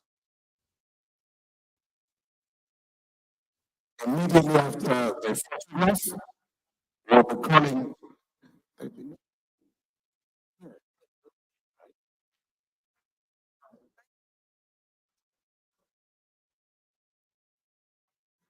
Once to take the photograph, We'll be inviting Senator Brian Shekarau. It's going to be that way.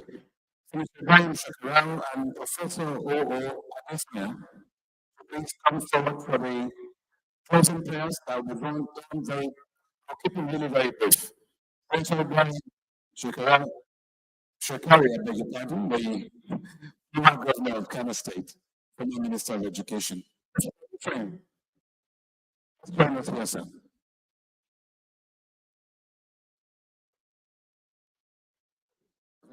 Oh, Venerable Professor Adesina, Venerable. Senator Sean Sani, we appreciate you. Senator Okila, we also appreciate you.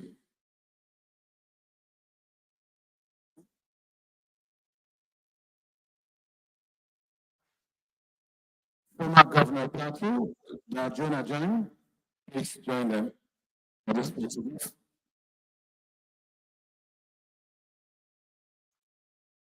Photographers, videographers.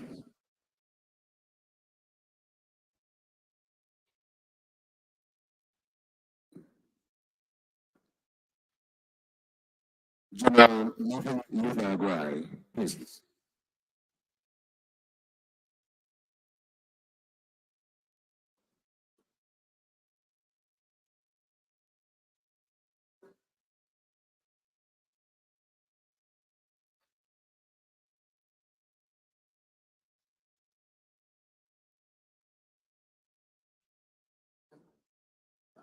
Please let's pave way for them very quickly. Photographers, you're on duty.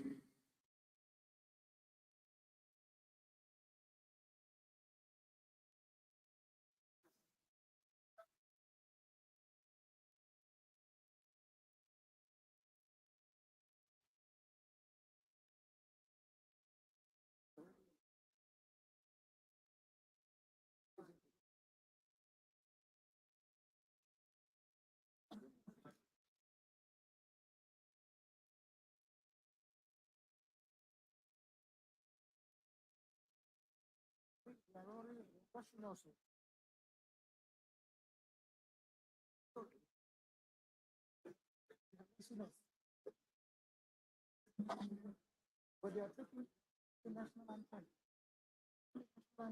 Can we do that tomorrow? Thank you very much. Please will take the prayers just as you remain standing. 2 minutes. Prayers. Professor, Distinguished Senator Ibrahim Shekari, former governor. Kano. أعوذ بالله من الشيطان الرجيم بسم الله الرحمن الرحيم الحمد لله رب العالمين الرحمن الرحيم مالك يوم الدين إياك نعبد وإياك نستعين اهدنا الصراط المستقيم صراط الذين أنعمت عليهم غير المغضوب عليهم ولا الضالين اللهم صل على محمد وعلى آل محمد كما صليت على إبراهيم وعلى آل إبراهيم وبارك على محمد وعلى آل محمد كما باركت على إبراهيم وعلى آل إبراهيم في العالمين إنك حميد مجيد ربنا آتنا في الدنيا حسنة وفي الآخرة حسنة وقنا عذاب النار آمين سبحان ربك رب العزة عما يصفون وسلام على المرسلين والحمد لله رب العالمين.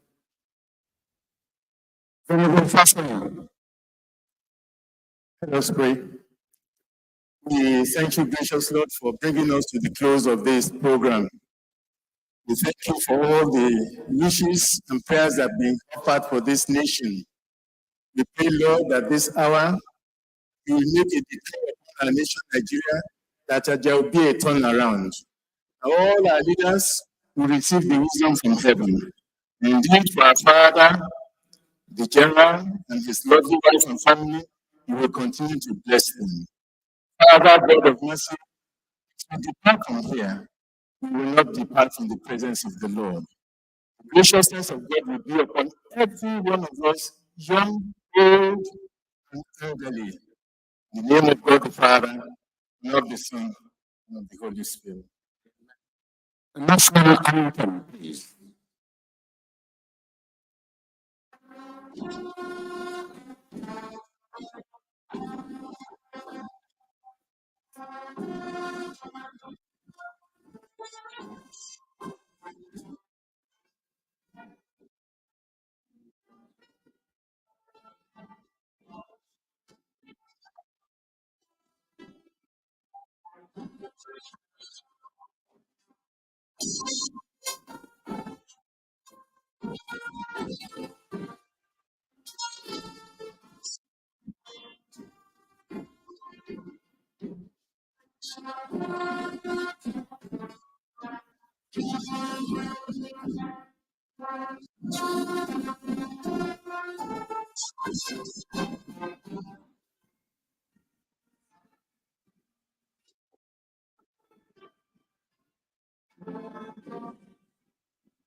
Thank you very much, Excellencies, distinguished ladies and gentlemen. This event has closed, and we thank you all very much for coming.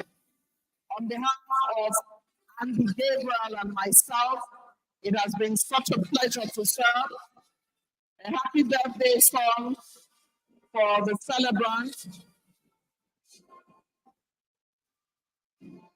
and felicitations everywhere. We thank him for giving us the time to honor him.